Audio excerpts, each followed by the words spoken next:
vackra svenska västkusten. Ett himmelrike för kapare, sillkungar och annat slodder. Livet i den bohuslänska skärgården har alltid varit starkt bundet till havet och gåvorna havet ger från sitt djup.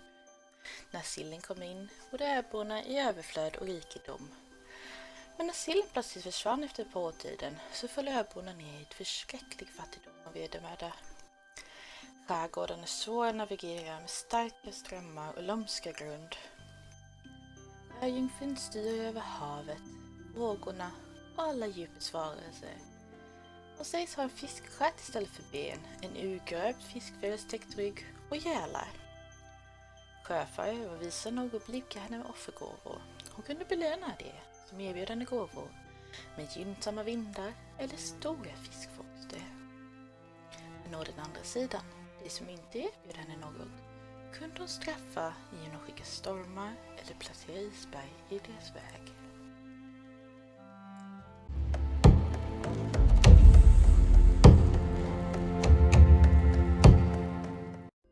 Hello and welcome to our second episode of our second season of our Vaesen campaign. Once again with a special guest. Welcome, Sarah. We'll do a quick go around as people introduce themselves. And then we're going to get right back into the game because we left on a bit of a moment. Not last week because we were off last week, but the week before.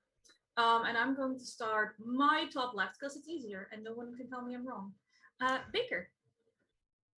Hi, I'm Baker. I play Astrid. You can find me on Instagram at Minneapolis Baker, or you can find me on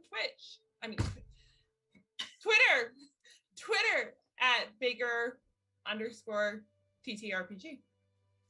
Baker had a birthday yesterday, so they're a little discombobulated. Happy birthday. Thank you. I will do the world a favor and I will not sing. Wilde. Yes, hello. I'm Wilde Engineer, Wilde Engineer on Twitch and Twitter, and I am playing Frederick, the awesome butler who is not worried at all. And also definitely just a butler. Totally. Mikyl. Hi, fam. I'm Mikyl Sandoval. You can find me Mikyl Sandoval at Mikyl Sandoval on Instagram and Twitter. I am playing Komrik von Friedman, the out-of-place American. Special shout outs to Mikyl, who did the character art you can currently see on our stream overlay. We're all very excited for it. He even did character art for our potentially recurring guests, provided she doesn't get poisoned. Eva. I mean, she made it one session. That's Lilo made it reoccurring two. already. Lilo got two. It's a low bar, but we have yet to see anyone clear it. Hi, hello, I'm Eva. I am playing Linnea, the erstwhile private detective / potential bride, which could dovetail into a side season of Bluebeard's Brides. Who knows? We'll see how this goes. I do love Bluebeard's Bride. I know you do. Speaking of Linnea and her family troubles, Sarah. Hello. I am so excited to be back with this group. I had so much fun last week and they haven't killed me yet. So I will be playing Elise Holmgren, who is, of course, Linnea's loving mother. Her mother for sure. Facts.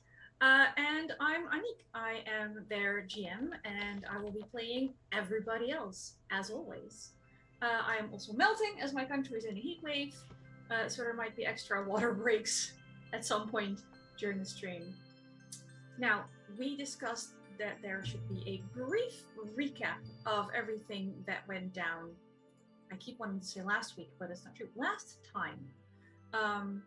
And for a fresh outside perspective, we found Sarah willing to do said recap.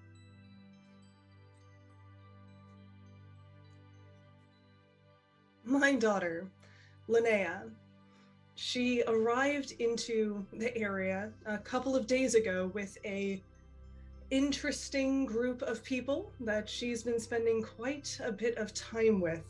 One of them is, of course, approved by me, Mr. Orison, her wonderful bodyguard, and then there are two other characters, Miss Lindbergh and some Mr. von Friedman. I summoned them to my estate and only needed to prod Frederick a bit more than was appropriate, but enough to get them there on a timely fashion, we'll call it. It was a joy to see my daughter. It's been too long, it really has, but I was expecting her to bring some other folks in tow, but I was hoping that perhaps she would have erred on the side of prudence and allowed us to have a more private conversation, but she is an adult, so much as she tries to bulk against that. And she can make some of her own choices, so we had a conversation about the importance of this family that she is still a part of and what her actions mean for her dear sister and for everyone else. I proposed that she begin talks with an appropriate suitor. The suitor is less important. What matters is that Linnea has a appropriate conversation with him today, and that they're able to begin building something together, that they're able to start growing roots together. I just hope that her friends who she brought in tow don't mess this up for her.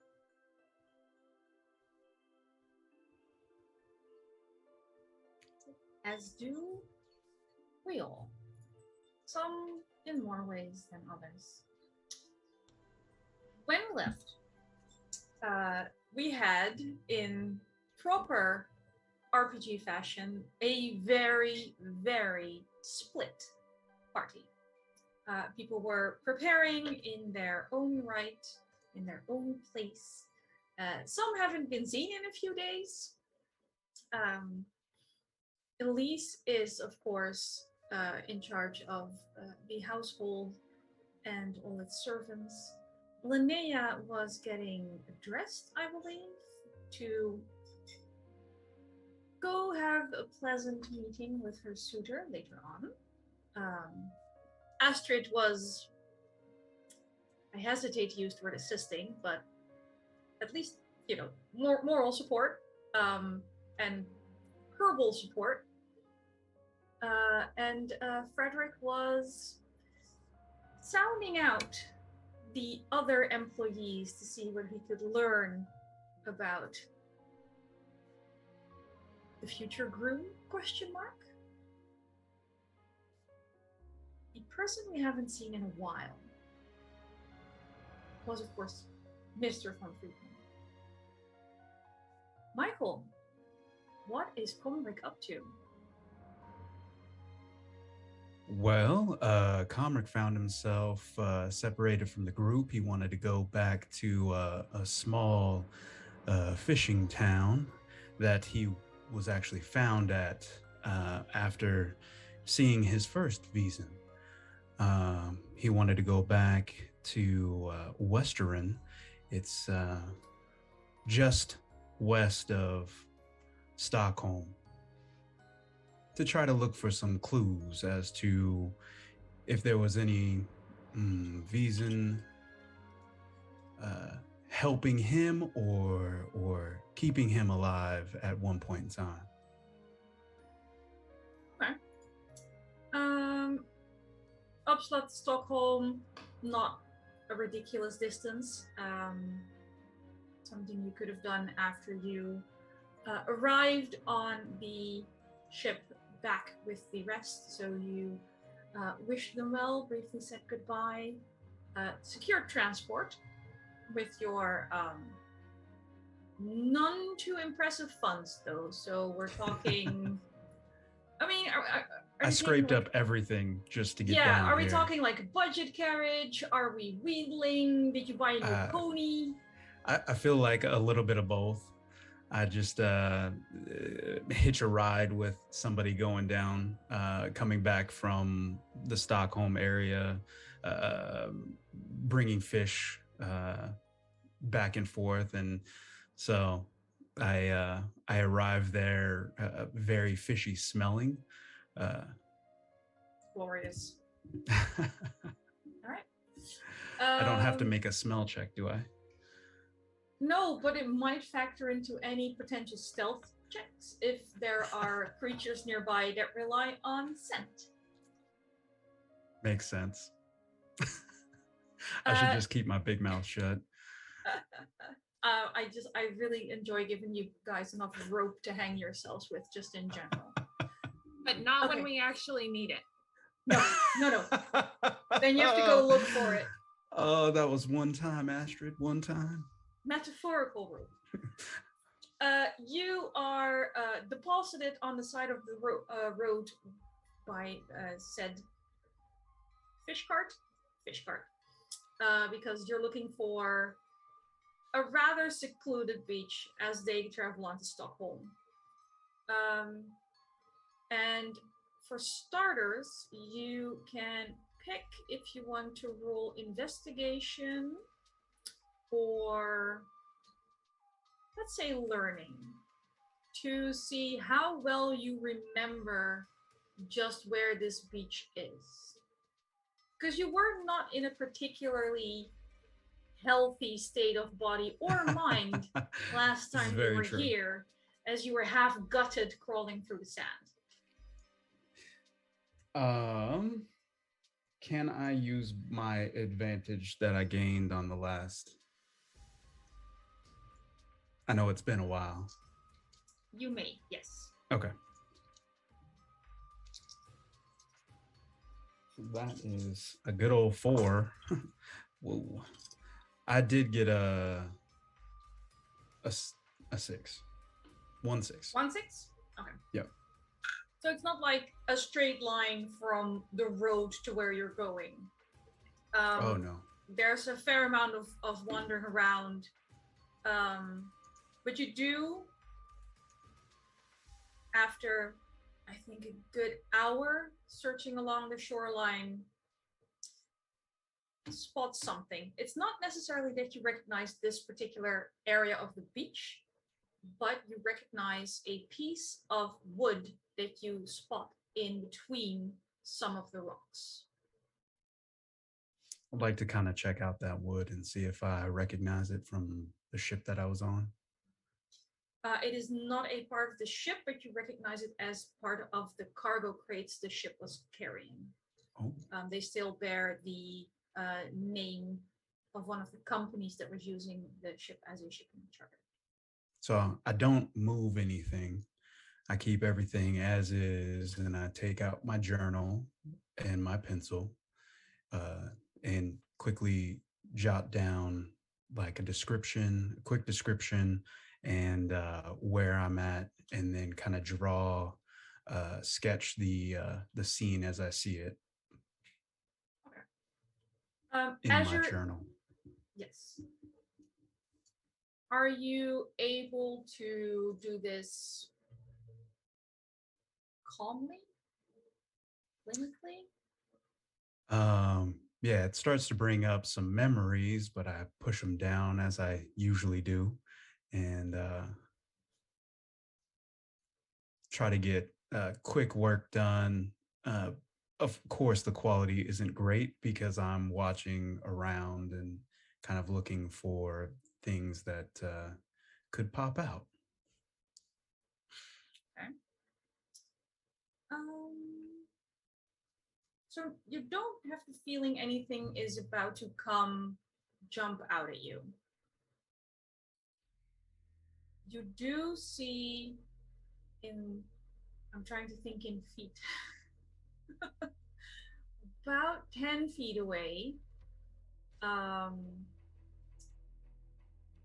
something that resembles drag marks in the sand. Oh. Yeah, I'll go and check those out. Is it Um, something that I would remember? not from a distance, but if you go check them out, you do, like, they make sense with your memories of what happened the first time. The track marks are a mix of something heavy being pulled along by something with a rather serpentine trail. Oh. And at this point, your scent will blend in with the environment very well. It smells very strongly of fish here. Mm. And seaweed. But not like fresh seaweed, but kind of rotten seaweed. Oh, okay. Have I smelt this before? Well, I guess I was underwater at the time, but Well, it's hard to smell underwater. You smelled it before you hit the water, for sure. So it's familiar. Yeah, for sure. It is. I make a notation of that, and I might even reach into my pocket and grab out one of the small hard candies that I have in my pocket, my vest pocket. Place it right there in the mud next to the water. Okay. Very good. Other than that, it's a very still beach. There isn't, compared to the areas of the beach you followed while you were looking for this little cove, there's an odd lack of waves. Like oddly still. Oddly still. Well,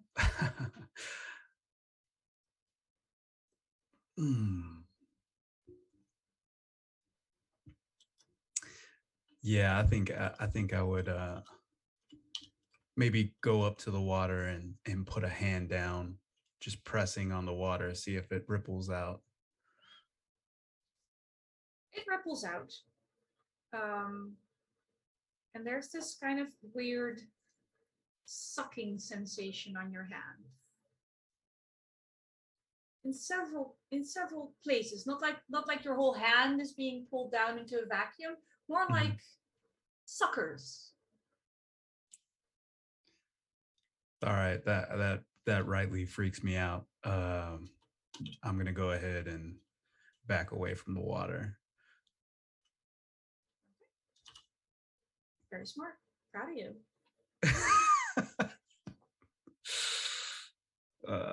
Yeah, I would start to try to wrap it up, see if there's anything else around that might jog my memory. But I would probably wrap up my. I'm thinking what the right skill for this is. Probably another investigation. Okay.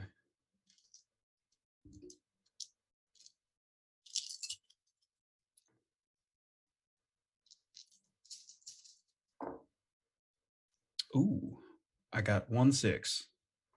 Okay. New dice. You notice nothing else? Oh. Because I got 2 6s.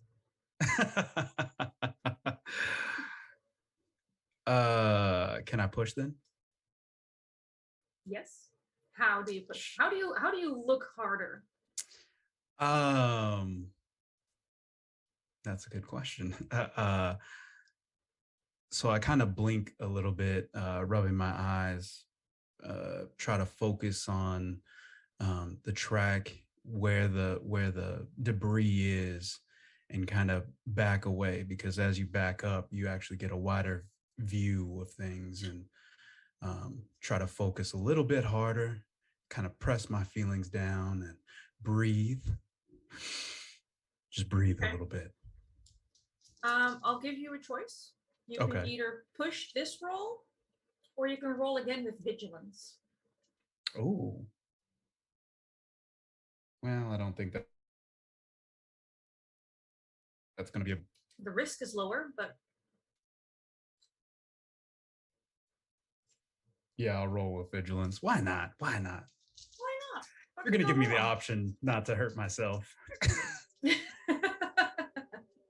Ooh, 2 6s, a 4, and a 3. Mhm, mhm. In that case, I will also push my roll.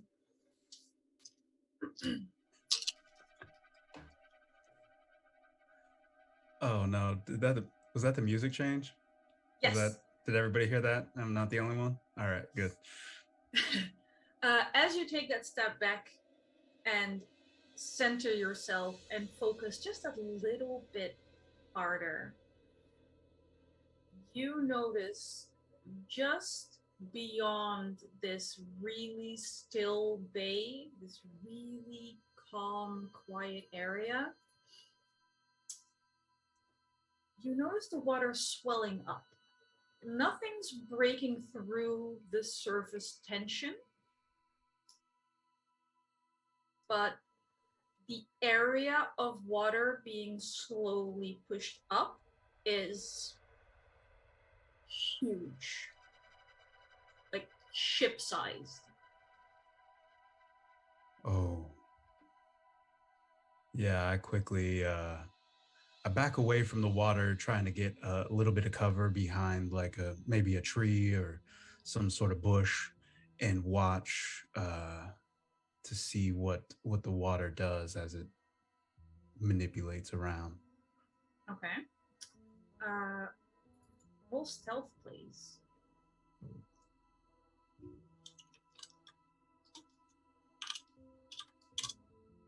Precision.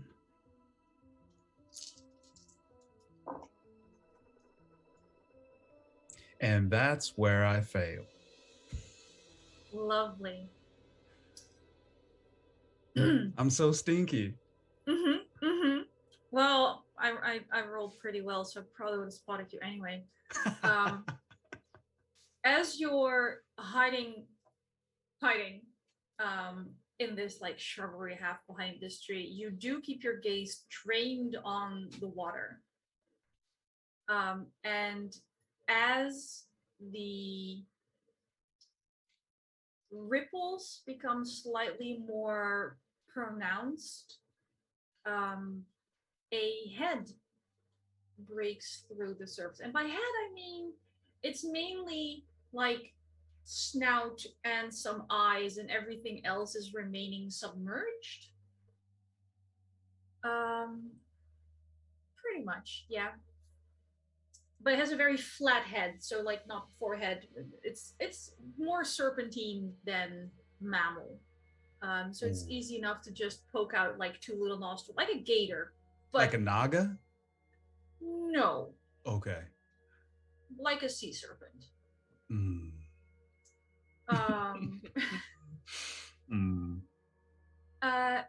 And it makes eye contact with you. And you look into its eyes, and you feel yourself sort of drifting away. And it's just, it has this little wander through your mind almost, as it starts pulling on memories. Mainly memories of you in the ocean. Memories of you aboard a ship. And memories of the ship passing through these waters that did not pay tribute. And your memories sort of mix with a view of the boat from below, from underneath the water's surface. And with how it felt to ram that boat. And how it felt to crush the bodies and drink the blood. And how it felt to use sharp claws to pick apart the people who wouldn't pay, as it was told to do.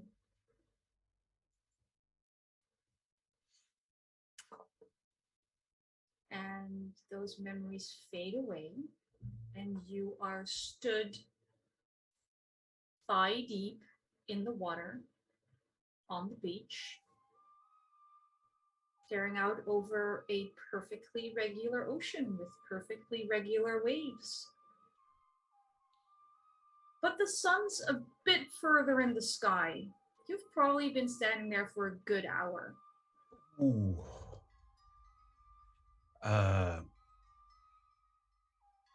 I say, I didn't know. I'm new to this world, and I had no idea. Forgive me.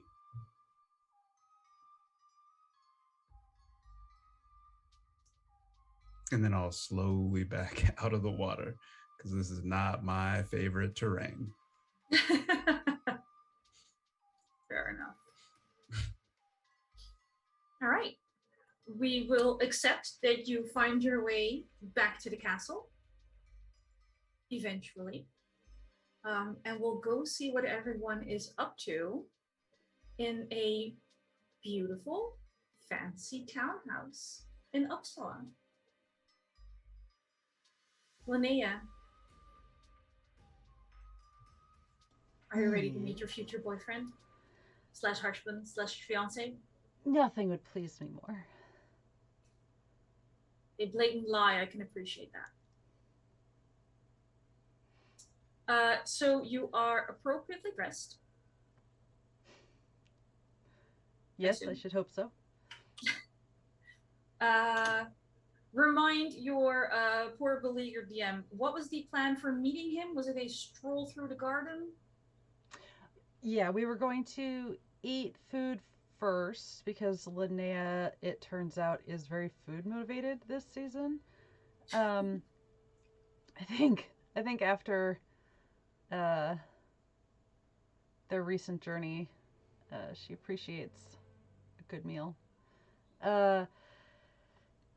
So with that, she had taken a little bit of Astrid's like upset stomach powder. I don't think she took a lot. She just wants like a little something, a bump, if you will. And I think a stroll through the gardens makes the most sense. A turn about the gardens. I think the plan was turn about the gardens, and then Elise had arranged for a rather nice spread under beautiful tents and lots of places for your chaperones to sit nearby. Perfect. Love a good chaperone. Yeah. Yes.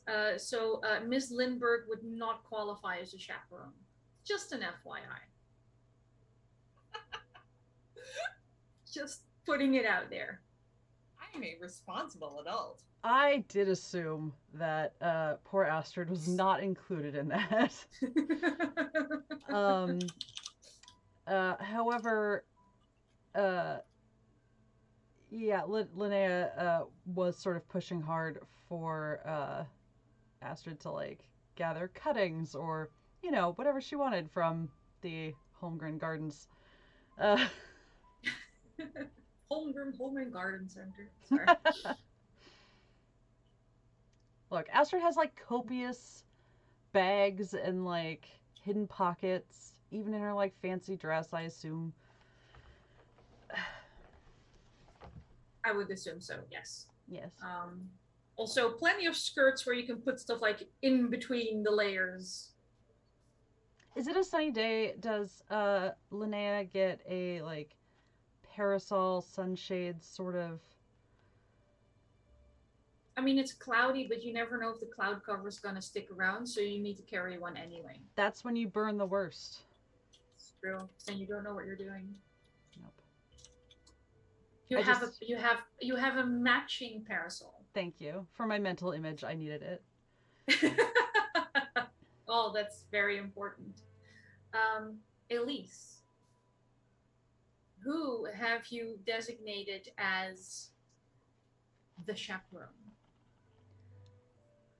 Is there a particularly trustworthy, perhaps one of the ladies' maids would be an appropriate chaperone? Your own lady's maid is, of course, beyond all reproach, and always reports back directly to you. And hopefully has extremely good hearing, so that's... there's a reason you picked her as your lady's maid. So I believe she's the one who gets told to go and make sure that the meeting between Linnea and Johann is appropriate and also satisfies all the requirements to start building a connection. Excellent. It is, of course, highly inappropriate for a gentleman to collect a woman from her room, so he will be waiting for you on the terrace. I will not keep him waiting any more than is socially appropriate.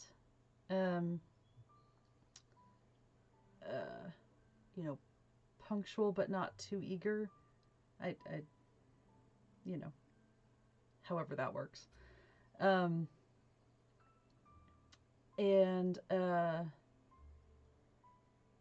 expect someone will open the door for me if it's not already open. Already open, lovely sunny day. Entrance to the garden is, of course, double doors open, letting the breeze in. Yes, in which case, I will simply sweep out onto the terrace and behold my new acquaintance. Your new acquaintance is dressed impeccably, and if he hadn't managed that himself, you're sure your mother would have helped, assisted, ordered. Probably not assisted. That seems weird. I meant less physically assisted and more, here's the name of a tailor, go there. Yes. In the guest room, in whatever guest room was assigned to him, there's probably a wardrobe filled with clothes where he could take his selection. Just another soft power production of just the sheer amount of wealth that the homegrowns command. I love it. And of course, everything is already perfectly tailored to him somehow. So yeah, fashionably dressed, but not too much. Again, very much in the style of your mother.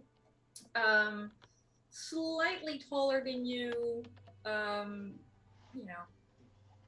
hair, brown eyes, very medium in everything. Handsome enough, but nothing stunning. Looks a little nervous.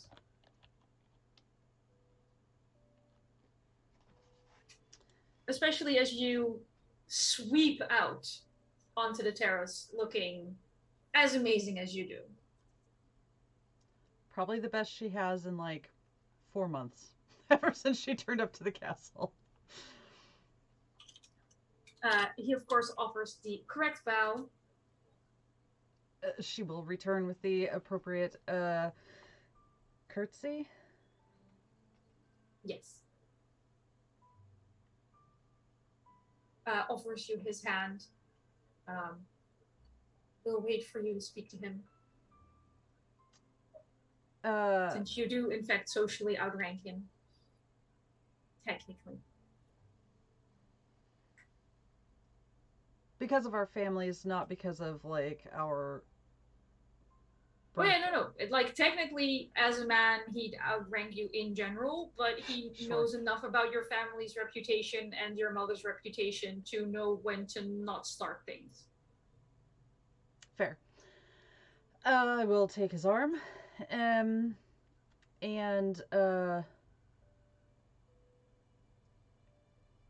I suppose he'll probably start walking, but I will kind of indicate the direction of the best garden path, what have you. Best for privacy, best for distractions from having to actually talk to him. Are we going straight into the maze? Are we talking rose garden? Rose garden, avoiding the maze. This This is a horror game, Anniek, and I was not born yesterday. Let me just rip up all of these sheets I made. No, my God.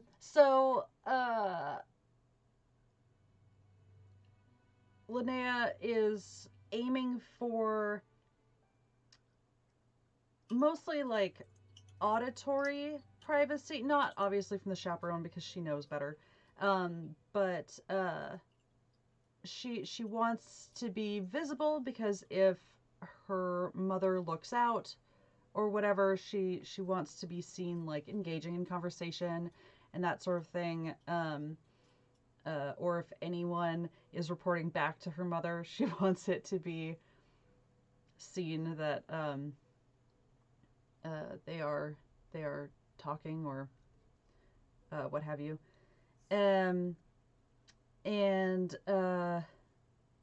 After a probably brief silence, because anything longer than that would probably be untenably awkward, Linnea will, I think, start with the very deep and intense question of, so have you been in town long? No. Your mother asked me to come along to come see you, so I arrived quite recently. I normally spend most time in our country estates. Well, I'm flattered you would make the journey. Thank you. I don't know how much of a request it was. Sorry, I heard many wonderful things about you. I can only imagine. Do you spend most of your time in the country, or? I do try to. I find cities quite stifling. I have a rather large greenhouse at our estate. I do enjoy collecting and growing rare plants. We keep a fine stable. I do enjoy taking the hounds out. I call it hunting, but I try not to actually kill anything. I just like the ride and the dogs, honestly. The thrill of the chase is always more interesting than the conclusion, I imagine. Oh, I would say so. Also, even if we don't chase anything, just a ride through the woods can be pleasant in and of itself. Though my brothers would never let me live it down if they heard me say this. Well, I won't tell them. You appreciate that.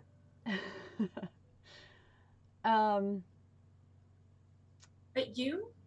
I understand you recently traveled abroad, but when you're in the country. When I'm in the country, yeah,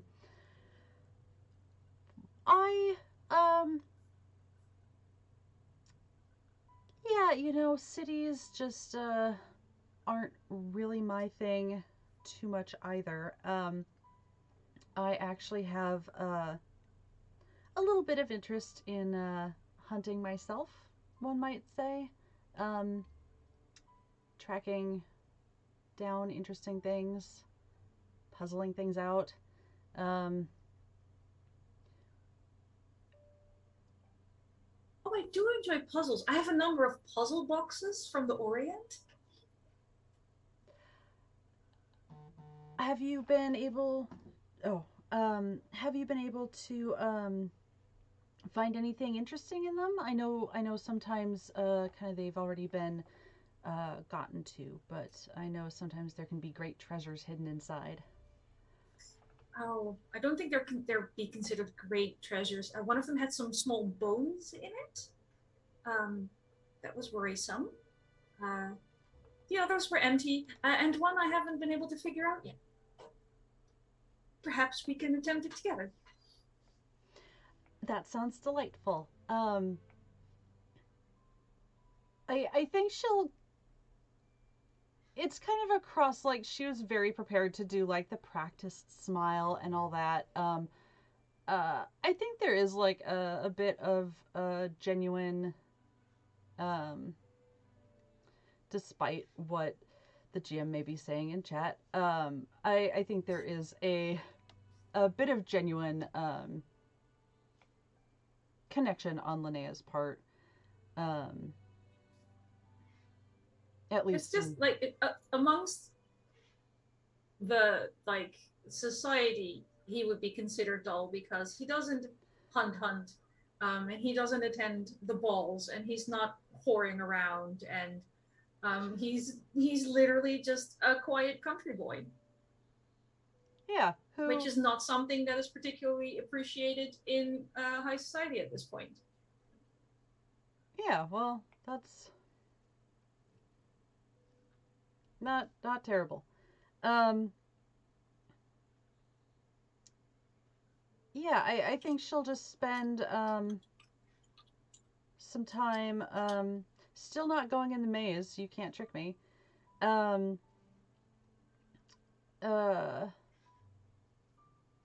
I can't make a rose garden terrifying. Have you met me? I mean, yeah, but at least there's, like, you know, I don't know exactly where Frederick is, but Look, the real danger was the chaperone all along. It'll be fine. Dang it. Yeah, I think she'll just go back and forth about their interests, and now that he has mentioned a greenhouse and all that, she's obliged to ask about, you know, a library. Not so much at the country estate, but one of our townhomes has a library. Yes. I think you'd find it quite uninteresting. It's a lot of encyclopedias and foreign volumes. Ah, well, you know, some people are into that sort of thing, it seems.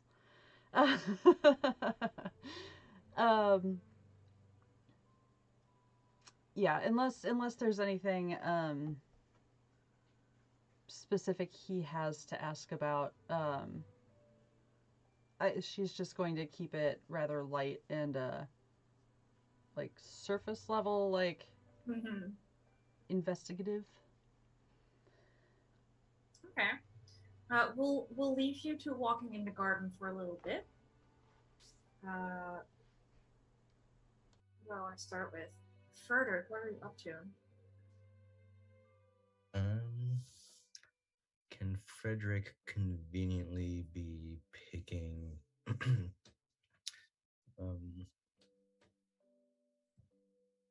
petals from flowers within the garden?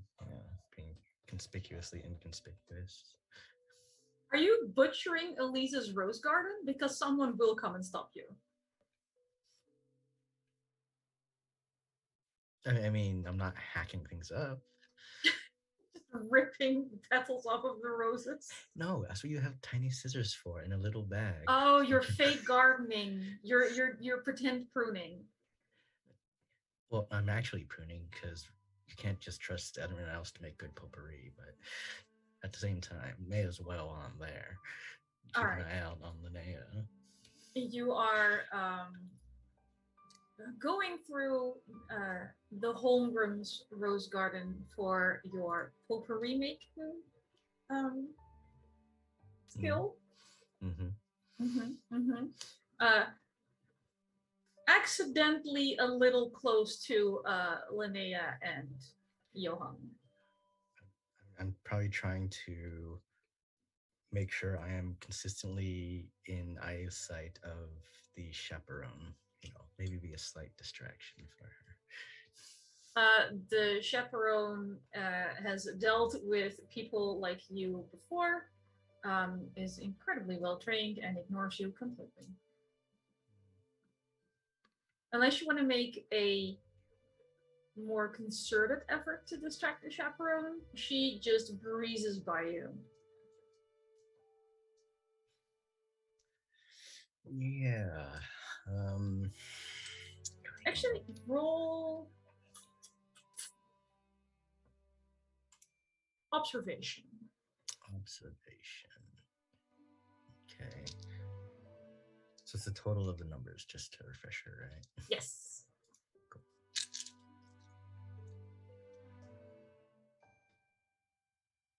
Why must you forsake me? No sixes. No sixes? I mean, she's very much invested in watching Linnea and Johann. Mm-hmm.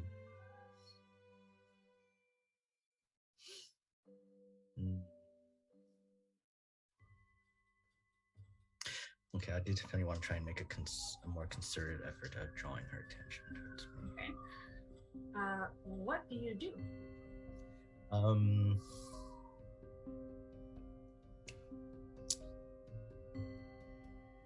Start heading towards the what was it? The flowers that we all know we're not supposed to prune. Okay. You're taking actual scissors to the actual rose garden. Okay. It just hurts my heart to hear you do this. How can you do this?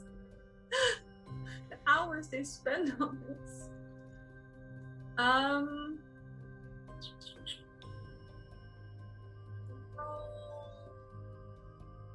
Roll manipulation. Okay.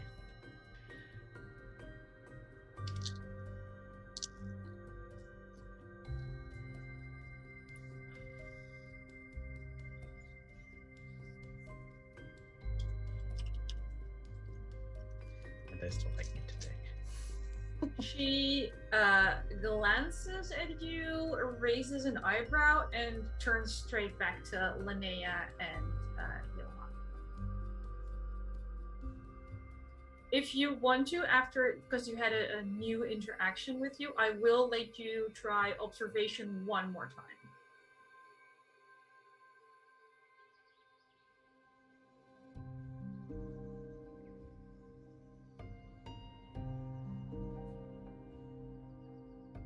Is it me or did Wilde freeze? While we wait for Wilde to reconnect and pray for the camera settings, I want to quickly start by Astrid, and then Elise, you'll be up next. So we have a surprise for you. That I already told you about, but. Astrid is in the library because she's under the impression that she's supposed to come out closer to the lunch.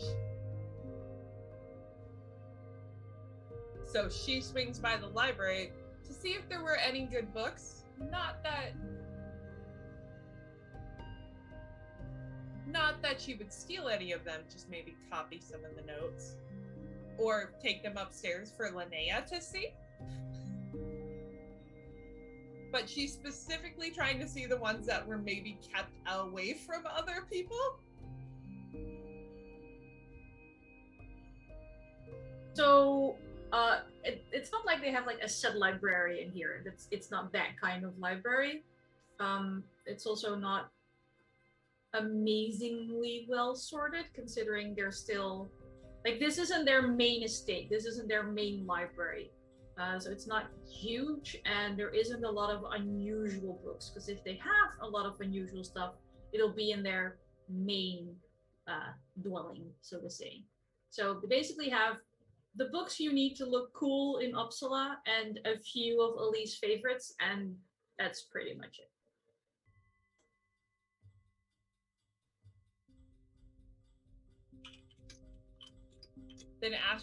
Then I would head outside, find the nearest store to head outside, and just kind of wander the gardens and see where the table is set up, but try and do it as discreetly as possible. The table is set up because, Elise didn't want to steer them in a particular direction, so whether they went left to the maze or right to the rose garden or straight through the sculpted pond, It's just at the back end of the garden, so they would have reached it regardless of which of the three paths they would have taken. Okay.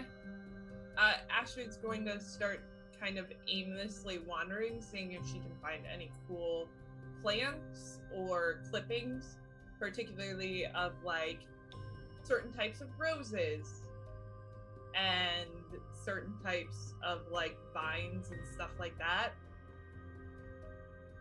Okay. Vines would have been kept to a minimum, but considering the wealth and taste level of this family, you would find a number of rose varieties that you would not have seen before.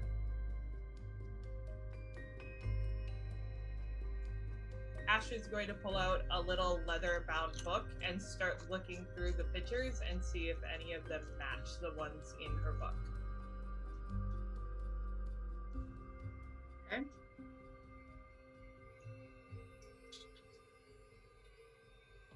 Bringing us to a tiny, tiny time skip for Komrik. As you have recollected yourself, traveled, gotten to Castle Gyllencreutz, noticed, well, I was going to say no one was there, but you have a staff member and they would have left Rollo behind drooling in a chair, obviously. The groundskeeper would have been able to tell you where they went. And you made all due haste and are currently being deposited in front of the Holmgren residence in Upsala.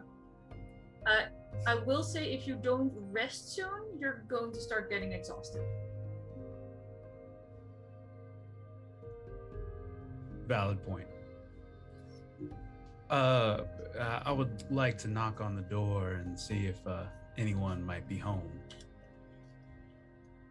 A polite butler opens the door, gives a half bow, and says, Mr. von Friedman, Mrs. Holmgren is expecting you. Oh, well, thank you. I thought I was going to have to explain myself, and pleasantly, I don't have to. Thank you. I will come in. He will guide you up the stairs, where Elise, would you be in the same room where you talked with the rest before?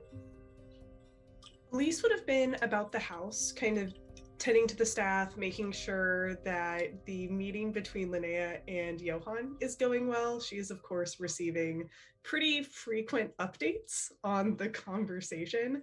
But when the doorbell arrives and kind of she gets notified that there's a new guest, she'll return to the sitting room because that's where she likes to greet people when she's at this townhome. Okay. You are, of course, informed that the conversation between Linnea and Johann, there is conversation. Like, we're not talking lots of awkward silences. Some awkward interrupting each other as they start the same sentence. And they're staying very surface level. And Johann is doing as you instructed and staying away from talking about the rumors. He's being a very I imagine like a young boy, like a squire, just running back and forth from the house to the chaperone, just running back. He's just sweating. No, they're far more efficient here. They have several. Okay. And it's probably a mix of, there's a member from the kitchen staff who comes and asks the lady's maid who's there, does Linnea or Johann need anything? Do they need more tea? And so it's all of these kind of opportunities that are very elegantly orchestrated, that are just all eventually feeding information to Elise. Oh, this is beautiful. Komrik, you are guided into a rather tasteful, large, sunlit sitting room.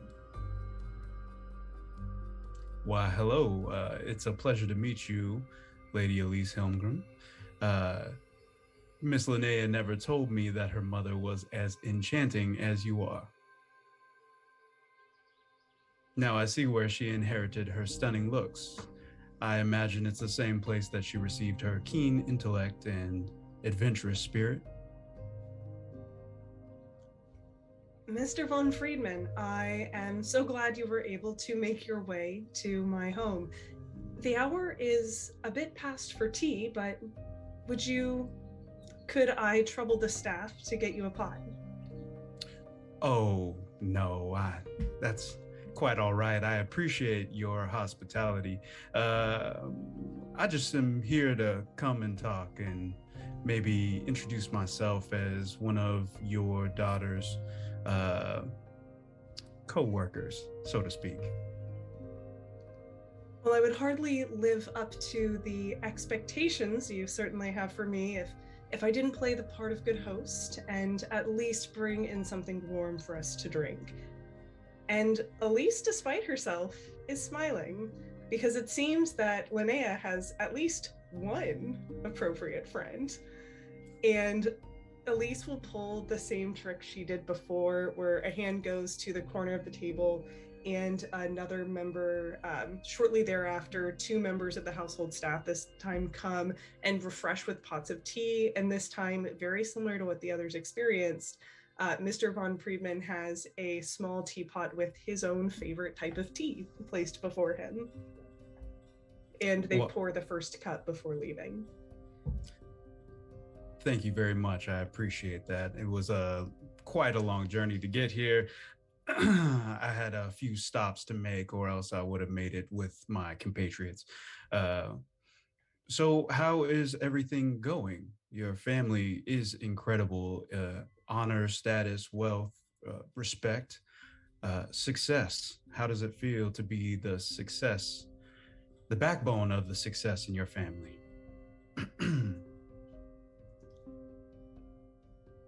Elise takes a moment to take a slow sip of her tea and kind of looks around the room, considering these different objects that are all projections of wealth and power. And then she looks to Mr. von Friedman. I certainly, well,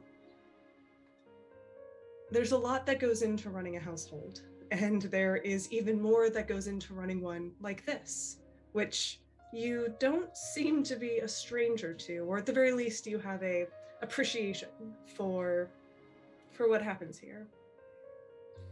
Most definitely. I can appreciate the cunning intellect, courage, and strength to keep such an empire running smoothly. I admire these qualities, but it does take a lot out of someone. My version of this would be a little bit different, coming from a different country, but who takes care of everyone else's caretaker? I suppose, when does the matriarch get her own respite?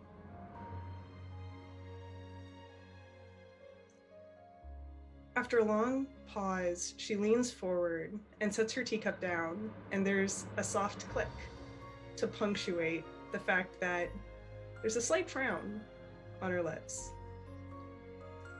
What do you want? Oh, only to speak. I don't mean to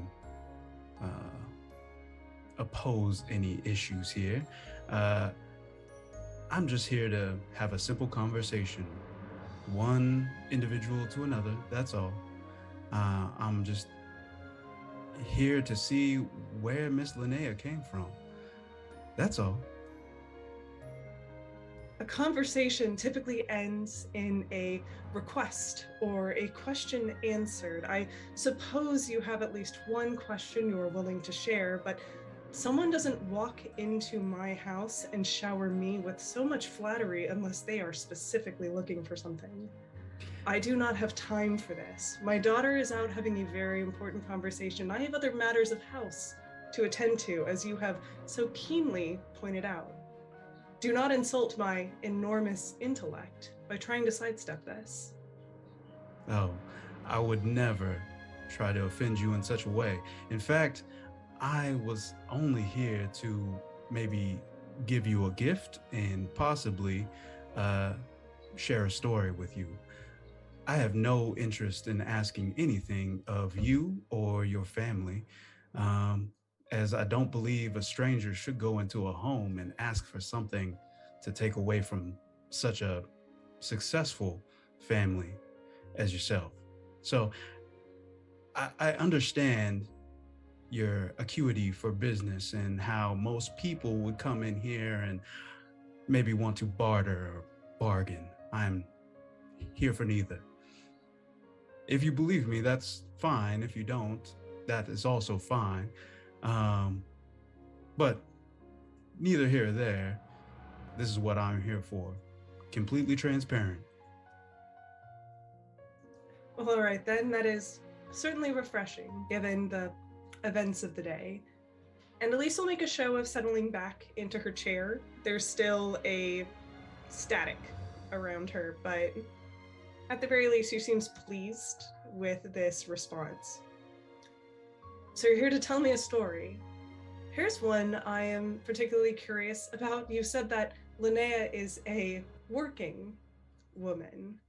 I've heard a great deal about her detective agency, and I would love to hear a story about that.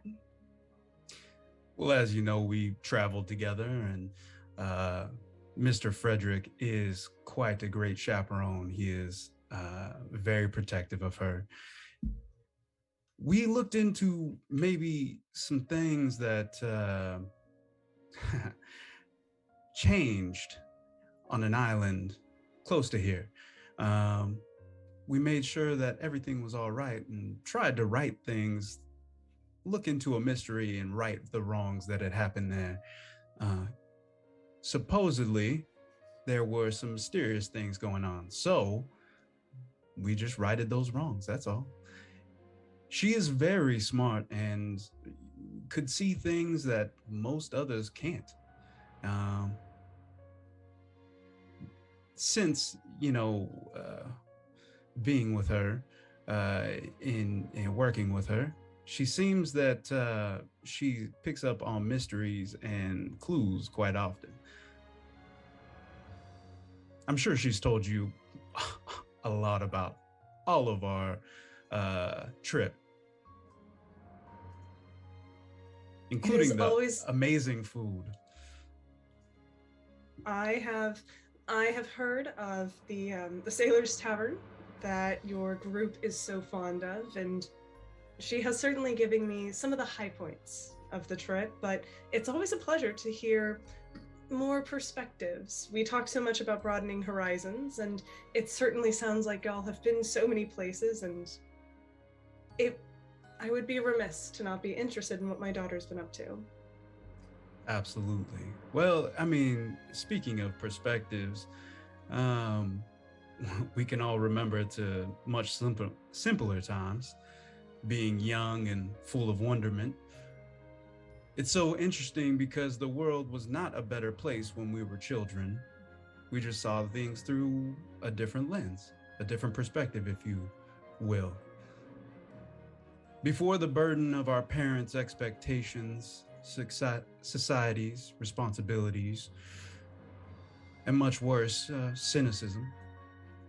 When the wind was a magical force and the darkness full of mystery, and mere rocks full of sentimentality. Like this trinket, and Komrik will pull out a small wooden coin and hand it over to Elise.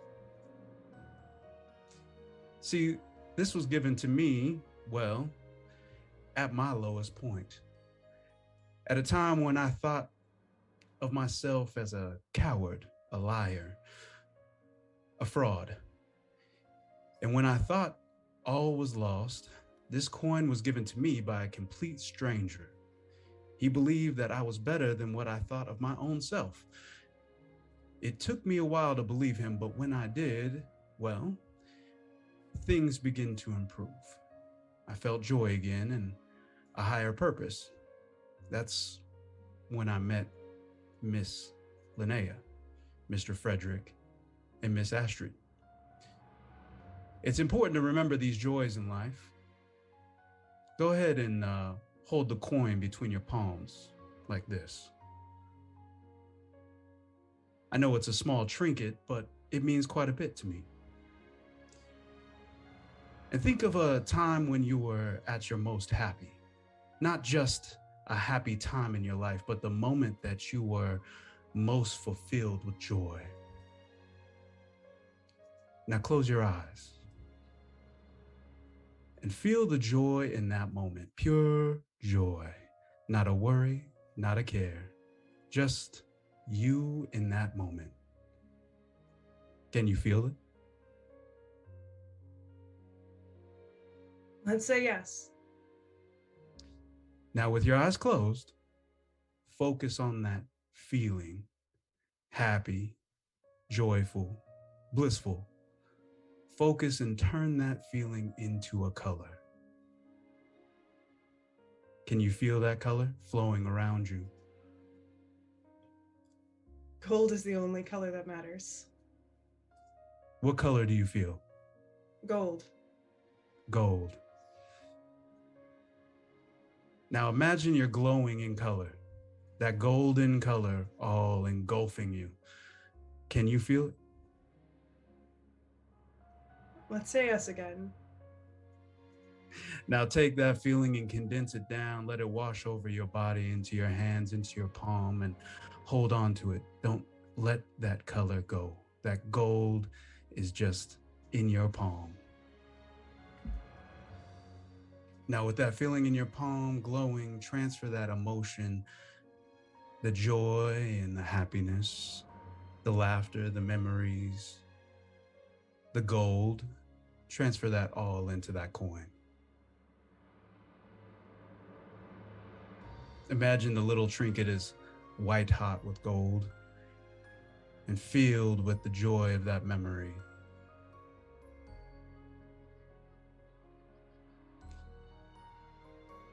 It's funny how such small things can hold the joy and happiness of memories within it. You can find a whole new appreciation for such simple things with a valuable feeling attached to it. You talked about perspective.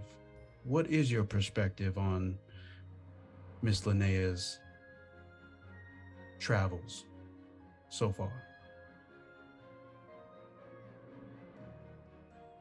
I am pleased that she's had the opportunity to see more of the world before settling down.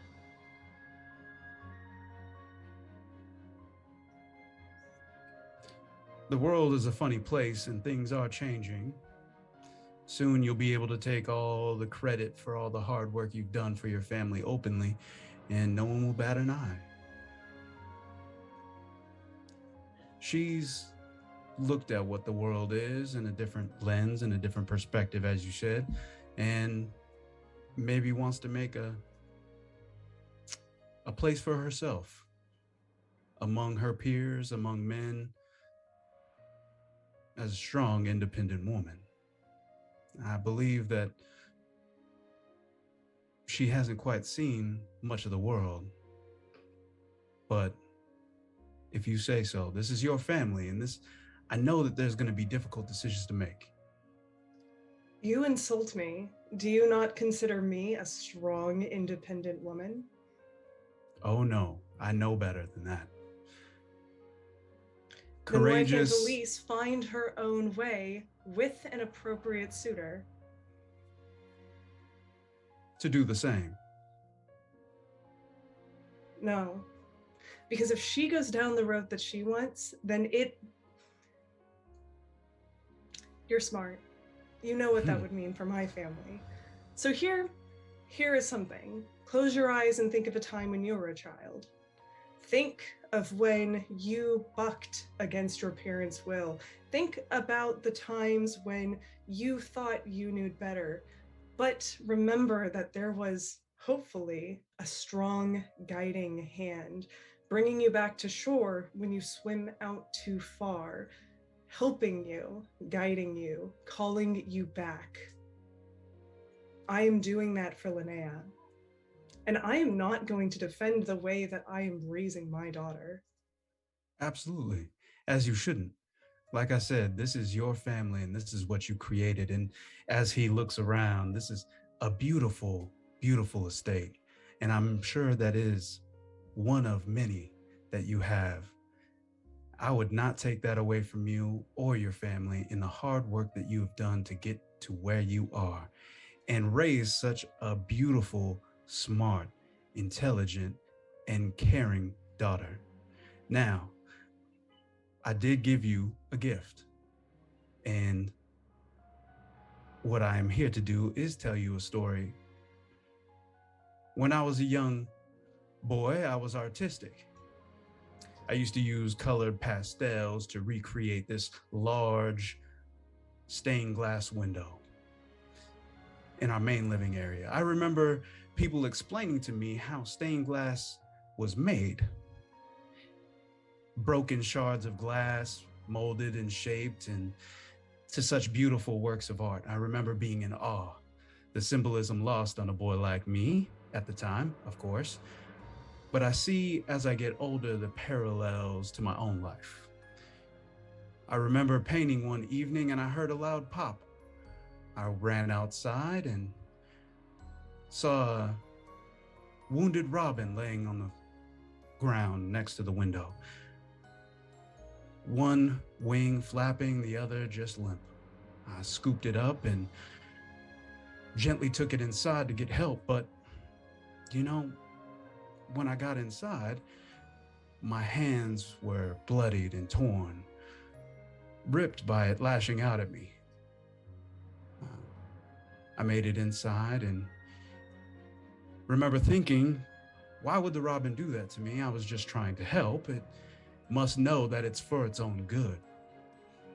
A few weeks later, and the robin had healed, it became a pet of the house, and all the kids would feed it bird seed. We put the cage next to a window so it could see outside, and I noticed something.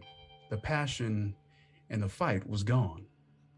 It would just stare outside, and I remember that thinking it had been worn down over time, unhappy, maybe even miserable. And when I understood how cruel our well-intended care had turned into captivity, the robin was teased with the thought of freedom so close it could see it, but unable to reach it and soar in the skies like it had done so many times before. Even though I meant well, I wanted the best for that robin. Well, it needed its freedom to be fulfilled, and I realized that. I know you have a lot of difficult decisions to make, and I know you are a strong, courageous woman, and you'll make the right decision for you and your family. Don't forget that coin. Whenever you have a day where you feel underappreciated or overwhelmed, take it out. Think of that. It might be wooden, but it radiates with gold.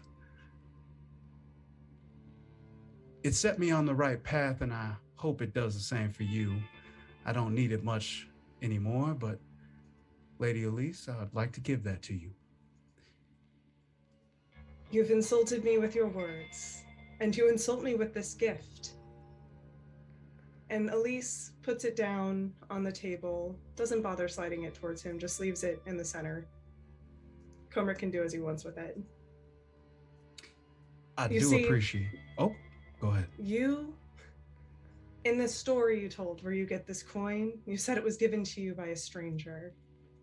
You are no stranger to me. Yes, this is the first time we have spoken, but I know your kind. My society is filled with them. The smooth talker who comes in thinking, oh, yes, I can get whatever I want if I tell the right story, if I bend the truth just the right way. And whether or not you've been truthful doesn't actually matter. What I care about is what you've said and what you've done.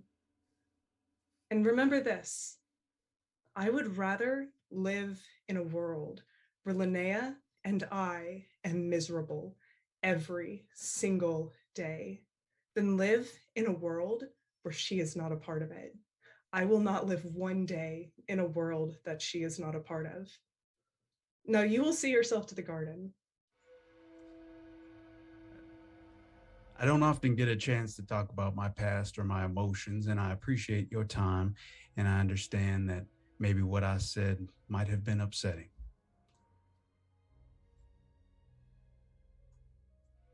I will go along my way. In fact, I'll leave this place just the way that I had came here before.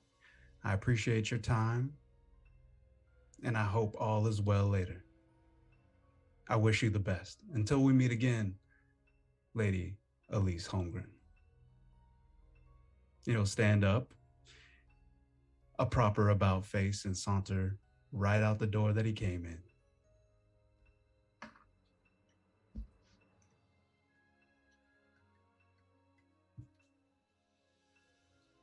As we will go to break, so we can all recover from all of that. Well done, you two. Top tier. Mikyl, just the thing we discussed. I'm gonna say no. Plus 0. And we will reconvene in 10-15 minutes. Hydrate. Stretch. Hydrate, for the love of everything. If you're as warm as I am, drink more water. Eat something with salt in it. Don't melt, and we will return. Bye.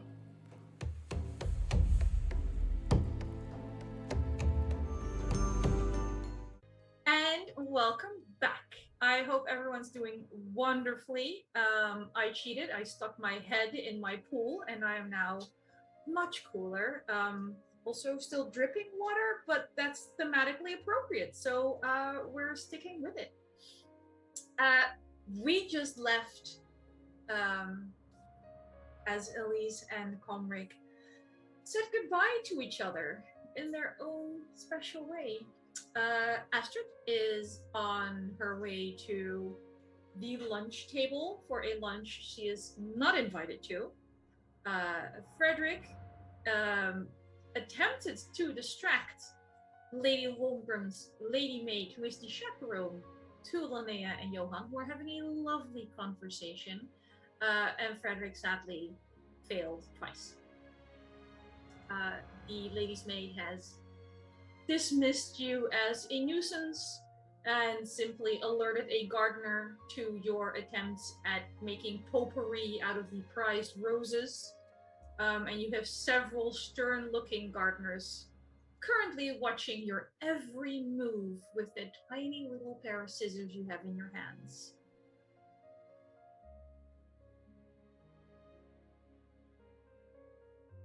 Frederick, you have been made, my man. What is your plan?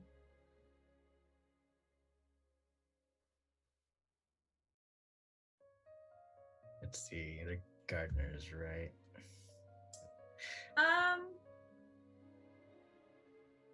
Probably.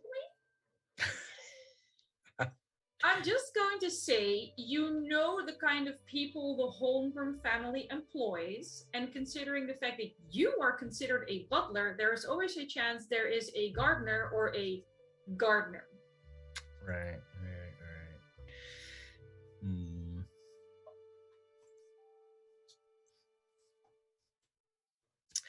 Then can I try to conscript their assistance into getting me potpourri clippings?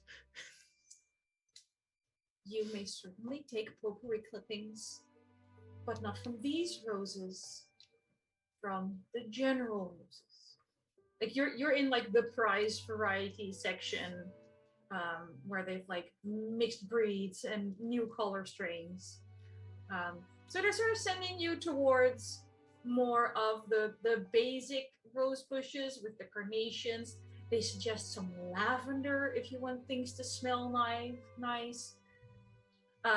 There is a subtle dig towards Linnea where they mentioned that, for high-strung people, maybe clip some of the chamomile.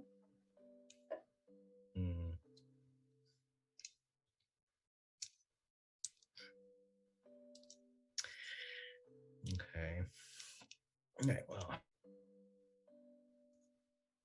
They are certainly willing to help you get potpourri, but Notably, all the suggestions they make are away from Linnea and Johann.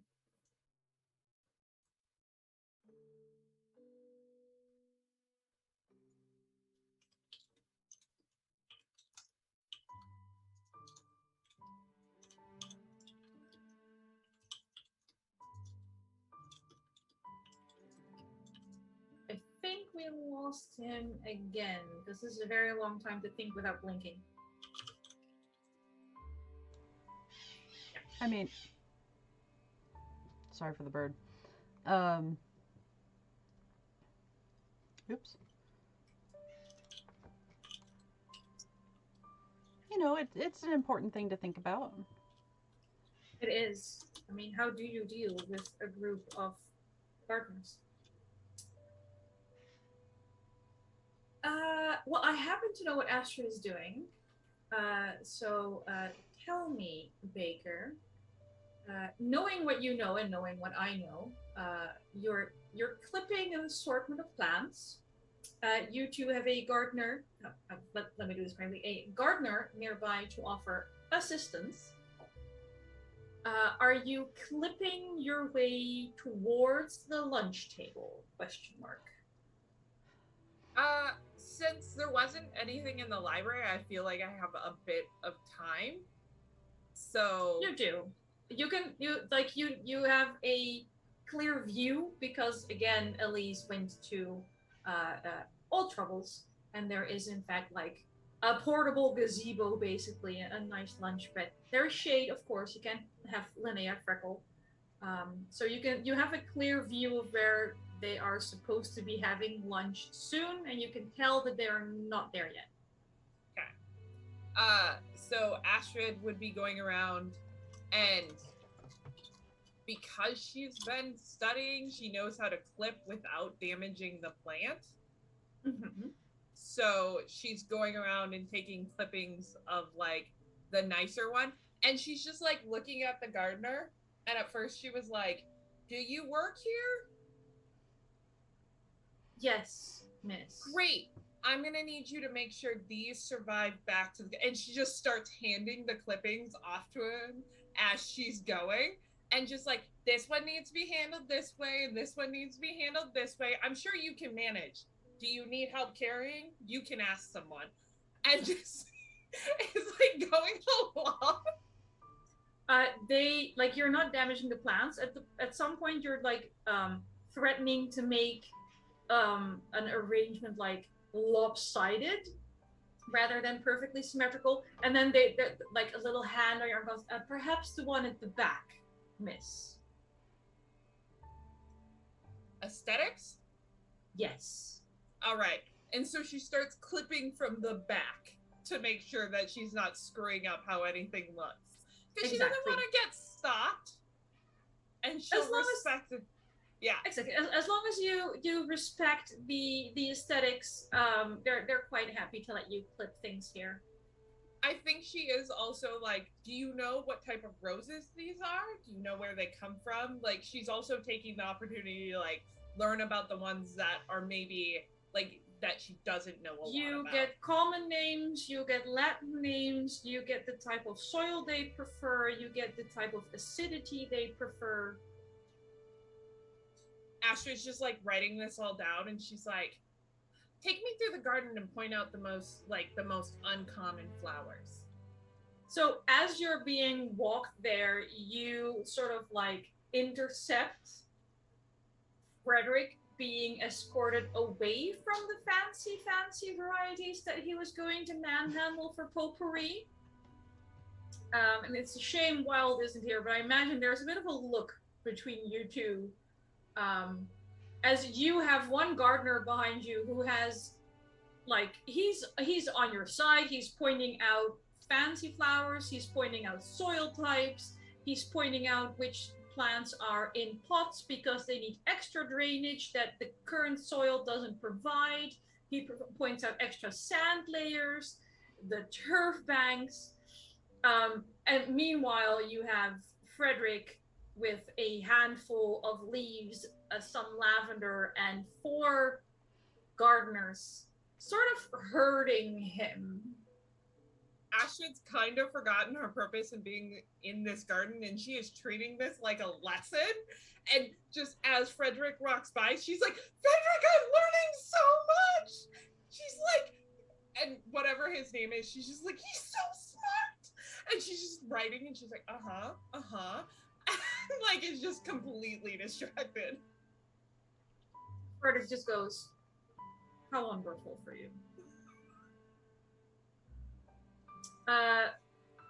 Astrid being thoroughly distracted.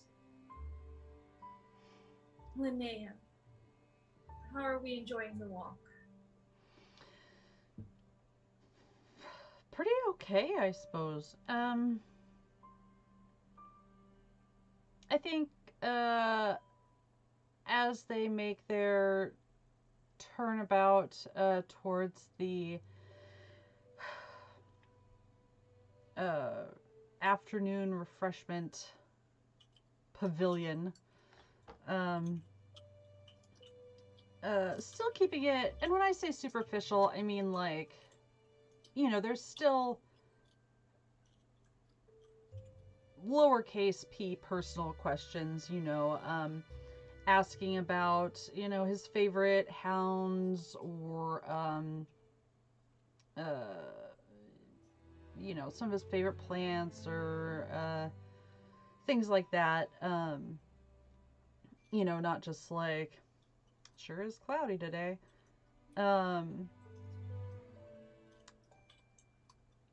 But it seems like, yeah, they have enough in common that, yeah, there haven't really been many awkward silence. Probably some, the occasional, like, personable silence where they just sort of, like, consider, like, what they just talked about and, go on from there. But, certainly not the, like, certainly not like old friends. Although I'm sure there's been some discussion of like past events that they've been at together, or people that they might know in common. Exactly. Veer into territory of talking about people you have in common. Yeah. So, I'm sure just Linnea would know, about like what an appropriate amount of time is to both be having this conversation and also to be able to see like when things are set up and ready. Pavilion is already perfectly ready for you. Naturally.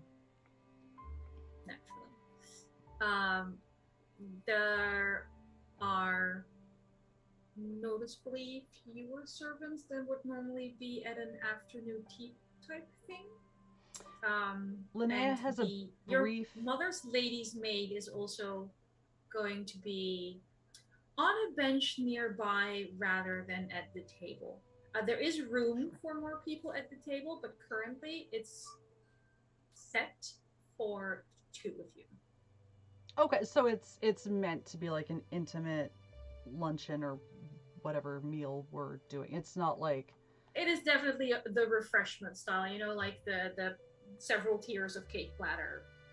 So there wouldn't be a flash of fear of Astrid having poisoned half the staff. This would be like an expected amount of staff. So if it wasn't you being set up with a suitor, you'd expect more staff. But in this, I think Linnea knows enough of how her mother works to recognize that this is your mother giving you space. Yeah, okay. Appropriately.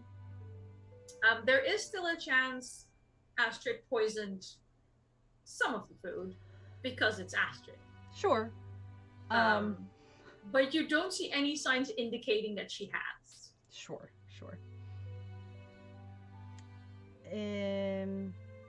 Yeah. Considering the fact that there's currently no staff, Johann will pull out your chair for you, of course. Mm-hmm. I will graciously accept.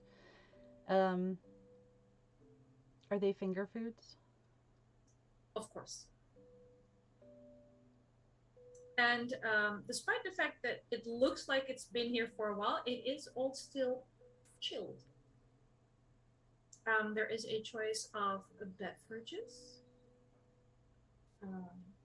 tea, obviously, something a little more sparkling in case things are going very well, or you feel the need for social lubrication.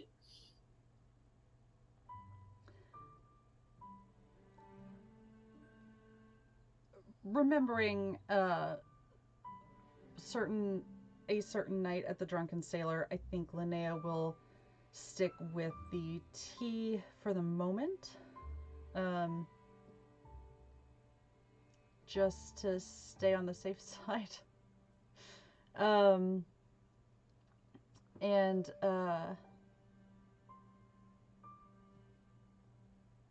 In between bites, like as is socially acceptable, I don't know, probably ask about, some of his favored foods or, teas or, more superficial, but also like getting to know you, sort of like. He'll answer all of those questions quite politely, but he'll wait for a bit of a lull in the conversation before he starts a somewhat different line of questioning. Might I inquire after your sister? How has she been? She's well, last I heard. I actually haven't gotten any letters from her recently, now that I think about it. I did hear she had a very full season. I'm sure. She is sort of the jewel of the family, as it were. Have you met her? As often as I have you before today. Understandable. But no, I believe she's well. She takes to that sort of thing, being out on the town, much better than I do. You're not one for the social demands of your status. Not the way she is. I don't mind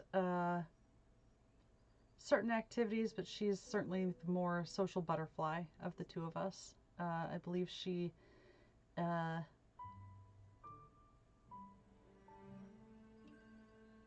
looks forward to such things more than I do. I prefer a quiet night in, if possible. Or a rather rowdy week out, as I've heard. Every now and then. Something to keep things interesting. But, 1 week out of every couple of years isn't so bad. So that would be something you would see yourself doing every couple of years. Can I get a read on his tone? You may roll, what was the correct one again? Observation.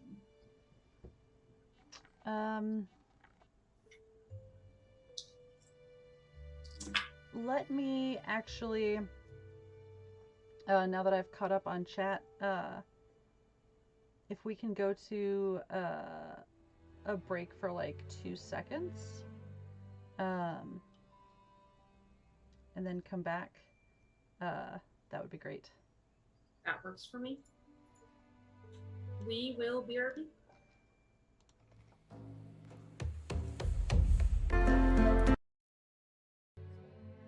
And welcome back again. Sadly, we will be continuing without Wilde for now because they have a complete internet outage where they are. So Eva, our tech wizard, has shoveled the cameras back around, has a lovely placeholder for Frederick with art by our own Mikyl. And the rest of us are going to be finishing today's session while Frederick is relegated to picking potpourri in the front garden. Poor Sad, Frederick. but true. Okay, so I'm rolling investigation. Did I say investigation? Was it investigation? No, it was observation. Because it has to be Observation. based in empathy. That's fair. So it's observation plus empathy? Yes. Okay. Oh, and I get to roll manipulation now. I'm going to mute my roll so it's not so loud. Wow.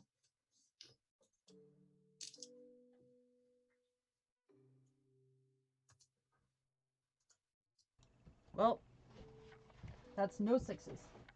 Welp. His tone is hard to read. Could go either way. Either he's tentatively saying, if you want to do this every few years, that's fine. Or he's saying, oh God, you're going to be doing this more than once. It's kind of a toss-up. You're not sure. You haven't, his favorite flower, but you don't know where he stands on willful women. Sure. Yeah. No time like the present to find out. Fair enough.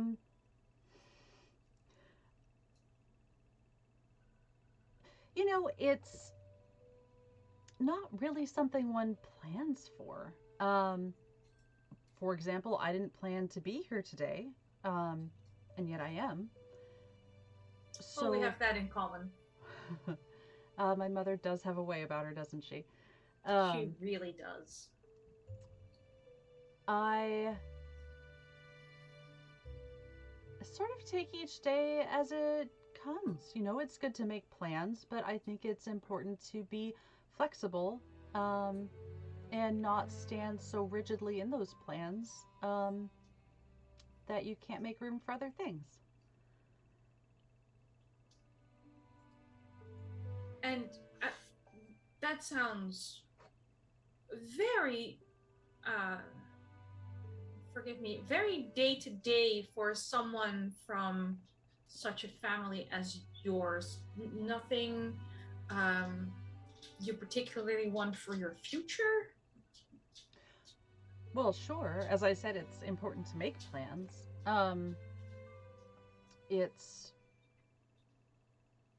I don't find it to be a comfort to live completely carefree. It's good to have some stability, a home, clearly, reliable friends, and I know, of course, I can always count on my family for certain things. But as I said, I don't think it's... I think you miss out on a lot of interesting and important things if you don't keep a door open for them.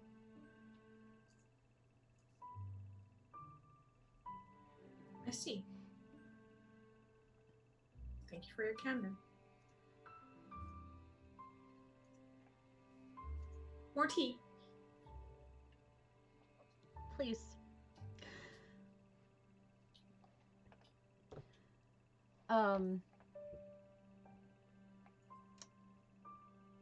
Do I see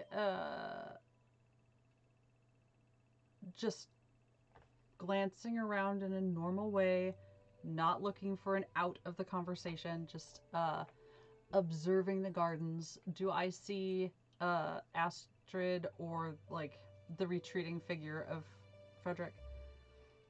You do not see Frederick.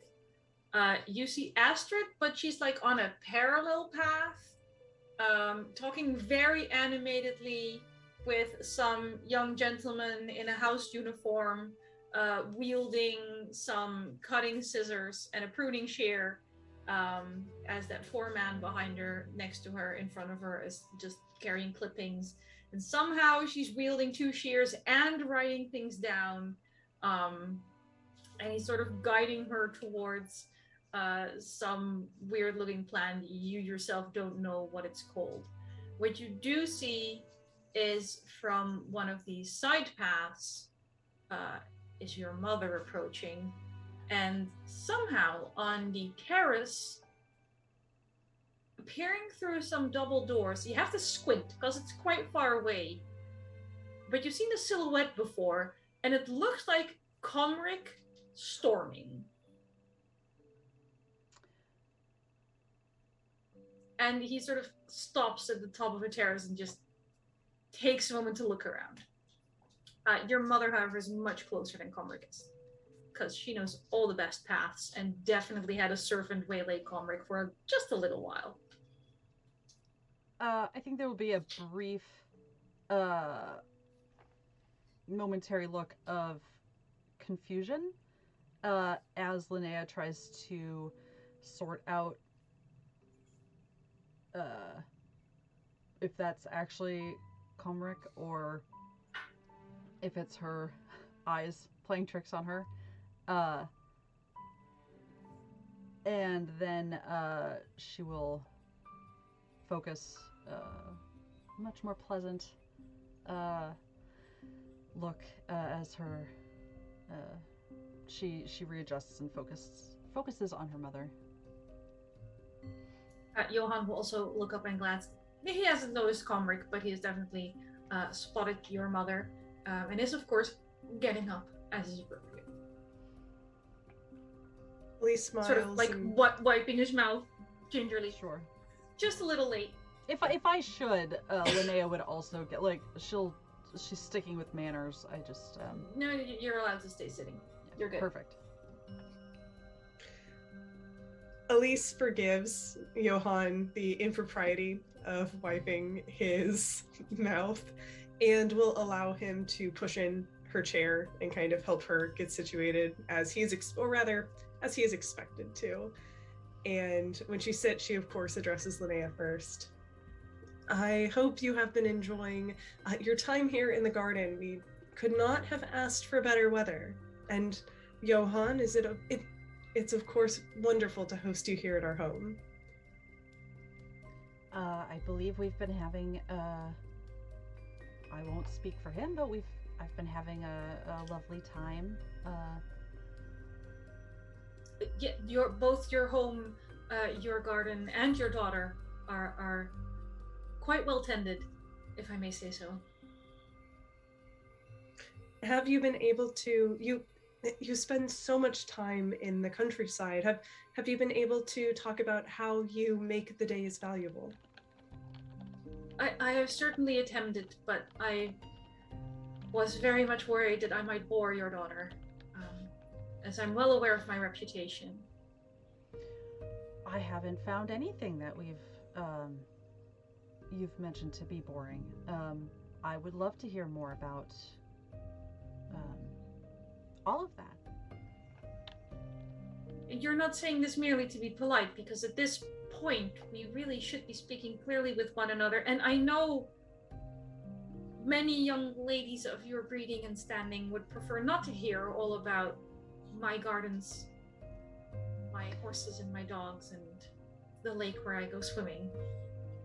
Johann, I mean this with utmost sincerity. I have enjoyed our conversation very much, and always enjoy hearing someone speak on subjects that they love. So he just looks visible, like you don't have to roll for this, he is visibly relieved.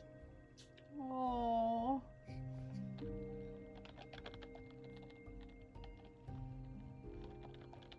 And for my part, I found our conversation very easy. There was no... Many of the young women I've been set up with before had a very specific goal in mind, and I have often felt very manipulated. And I had no sense of that today, and I deeply appreciate it.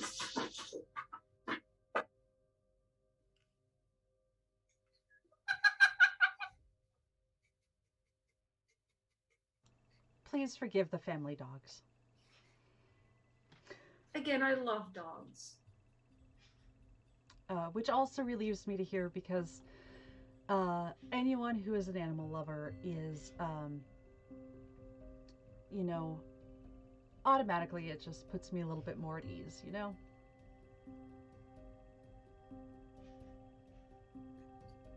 I It's am okay. Please. No, please.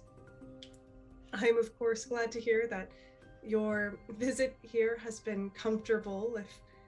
If things are to continue in a manner that is agreeable to all of us, you will become a member of this family, and it is important to me that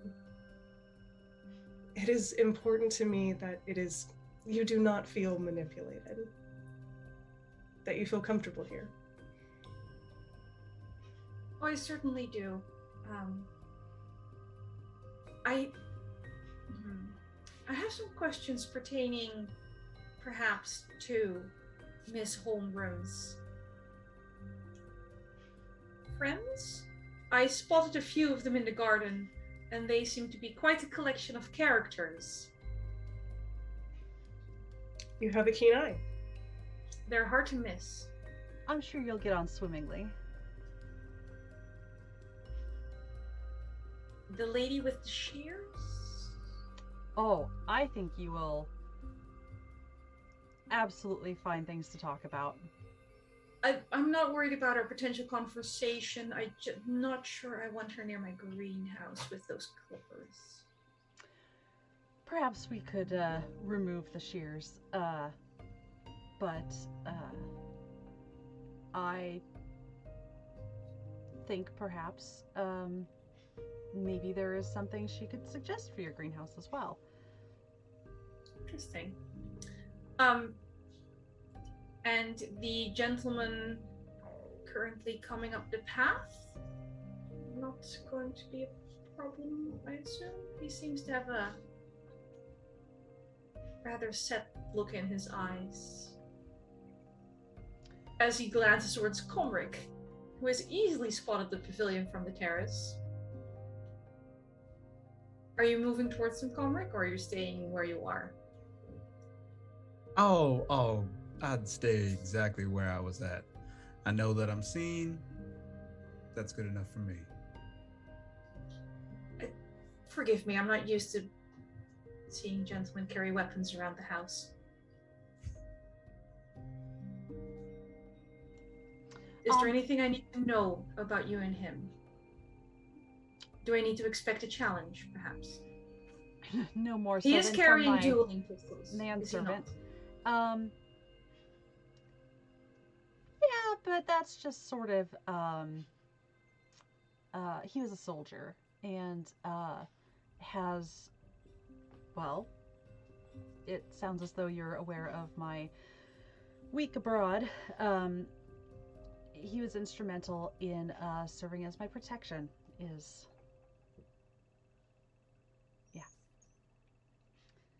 see. Why don't we save more talk of these friends for your next meeting? I feel As like you see fit, Lady Holmgren. at this point, Linnea is also starting to look a little bit pale. Because she did take that powder earlier. Yep. And while she has had a lot of food between then and now to kind of soak it up, Speaking of, can you roll force for me, please? force? Mm-hmm. It's a physique roll. Sure is. All two of my dice say no dice. No dice. That's a 0. So you're not just looking pale, there's also just a little bit of sweat on your brow. And you're starting to wonder if you got the dosage quite right. And there's just this little... I think we all know this feeling of like your stomach rolling a little. Yep. She's going to... I mean, it was very smart that you stuck with tea, or this would have happened earlier, but there's something percolating. Let's leave it there. But your mother did step in and suggest that, maybe save things for our next meeting. So you have an out if you need it. Sure do.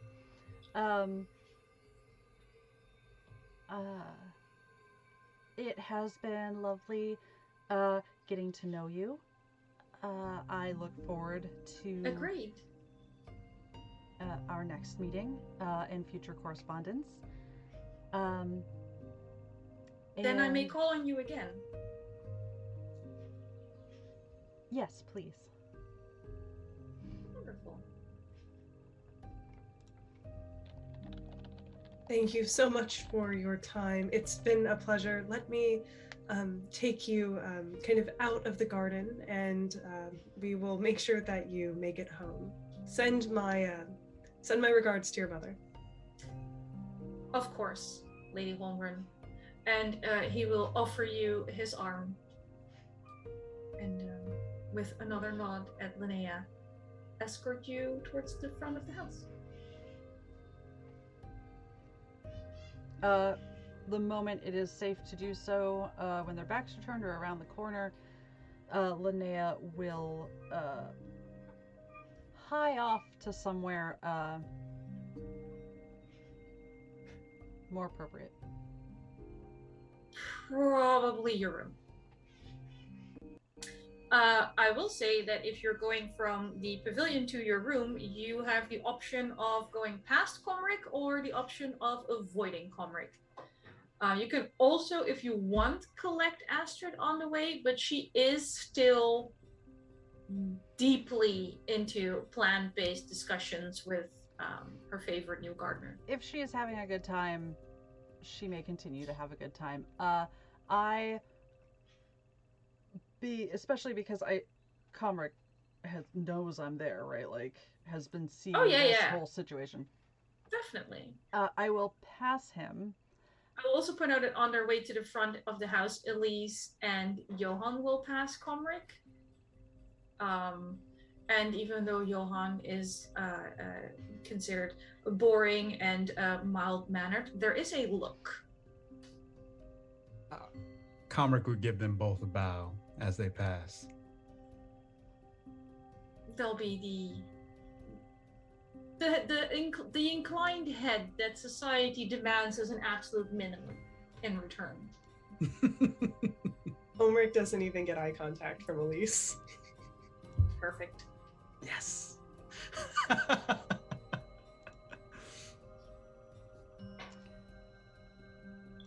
And hot on her heels is Linnea. So, Miss Linnea, where is everyone else at? She's not stopping. Like, definitely walked past you intentionally, like, not ignoring you. Kind of hustling, kind of that power walk. Astrid, garden, just down there. Frederick, last I saw him that way. I have to You go to don't my look room good. real quick. Yes. No, don't feel good. Good to see you. The same. We'll catch up. She's just gonna point like both directions and then just like up to her room. Maybe asking a servant for some either cold water or something.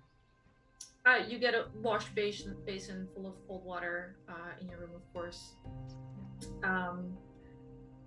Komrik sort of gets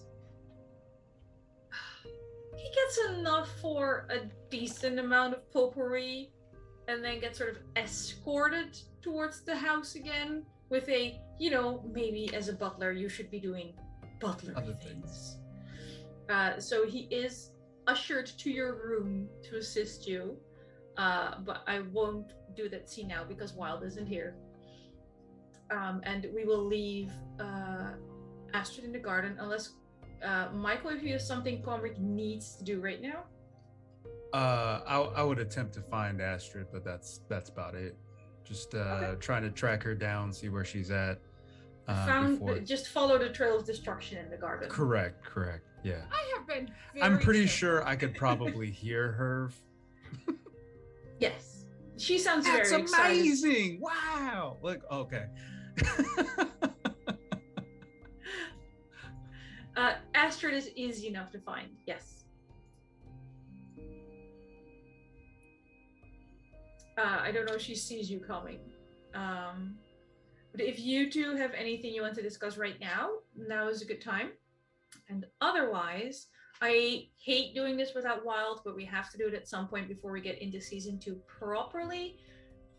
We're going to end the roleplay scenes here with my warmest regards to Sarah for her amazing portrayal of Elise. I love every second of it, and I'm so glad we asked you and you said yes. We're going to get into a bit of administration for next season because we have leveled our players and their characters, but we also have castle upgrades to discuss. And I know a certain someone had a big plan that you don't have enough points for.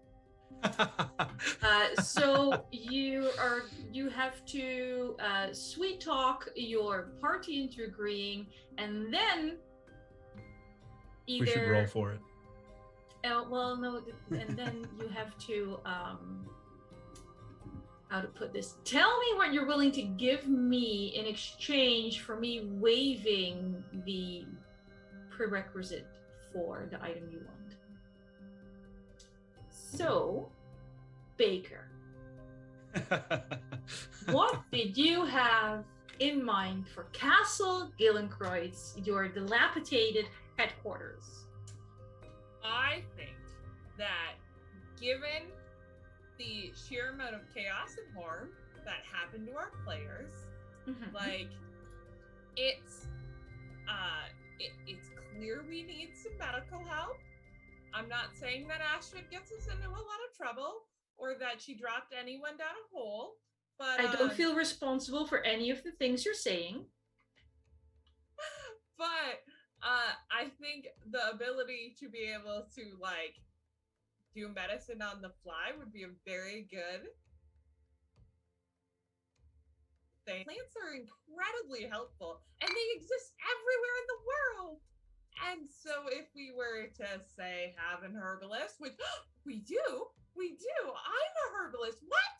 We could have a greenhouse that could make it so that we don't all die when we go out on adventures.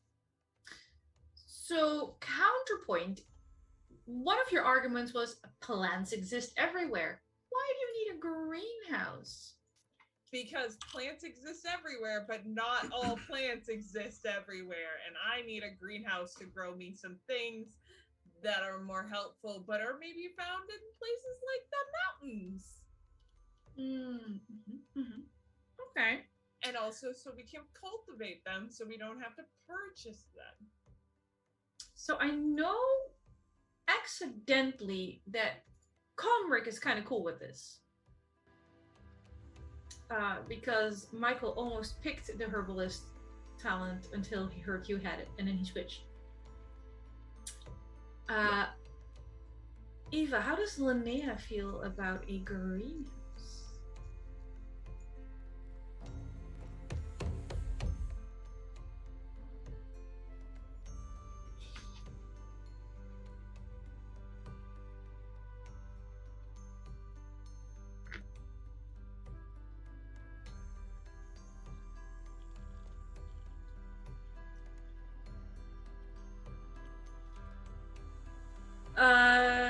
The difference between the greenhouse and the botanical garden, it's really just a mechanical one.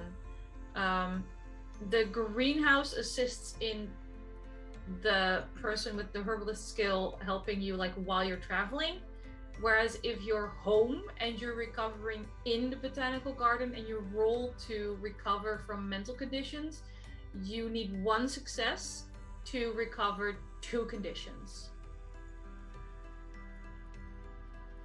So one's more of on-the-go assist, and the other one is more of like an at-home base to help you recover from the shit you see while you're doing things. So the one that Baker, you had suggested, that was on the go, so we'd have stuff on the go. Yes. I would Yes. make medicines and all of that stuff to help us heal things on the go.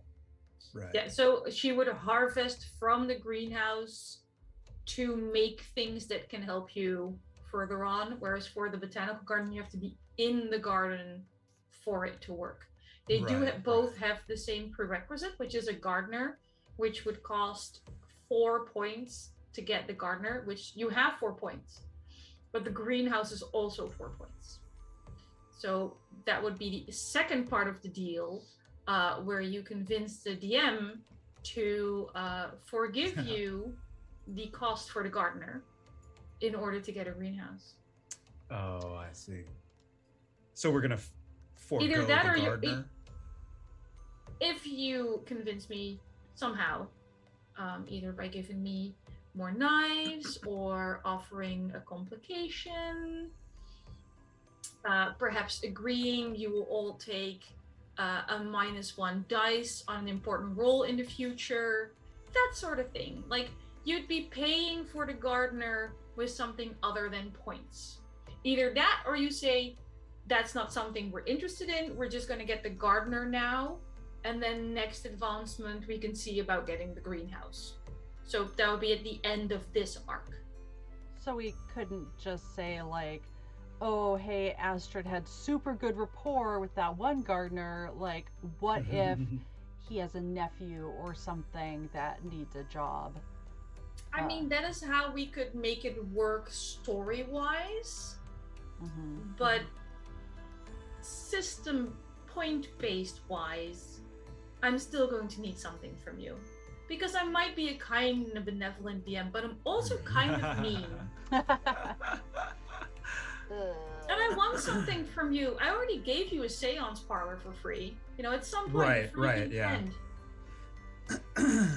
So I'm offering you the choice: a gardener now, a threat?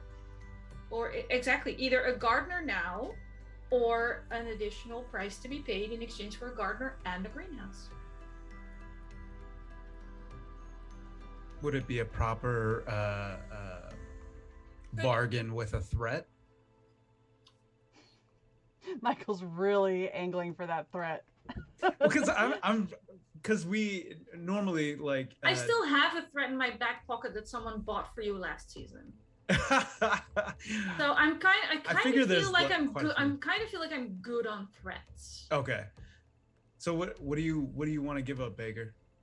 I mean, I could offer to give up one of my advancements and just take herbalist. If it will cover it. I say we take a -1 to a dice roll. I would be okay with a -1 to a dice roll. Yeah, I'm saying -1 die, not -1 from your total result. Right. And I pick when that minus when it happens. Naturally. I pick which roll is the one your shaft on. And you're agreeing on behalf of Wilde as well.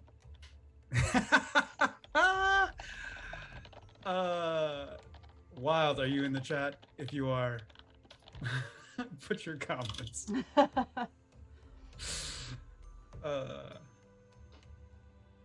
It's fun bargaining with the DM. I'd be willing to do -1. Okay, lose a die on a roll of my choosing for each of you individually. So it doesn't have to be the same scene. I can save this for whichever one of you I feel most appropriate at any point in time in this arc. In exchange for a free gardener, so you can get a greenhouse. Yes. I will take that defect. All right, Wilde. I'll take it. Wilde says yes. I also actively say yes, just so we've got it on film, so we can pay for it later. Yes. All right, it's a deal.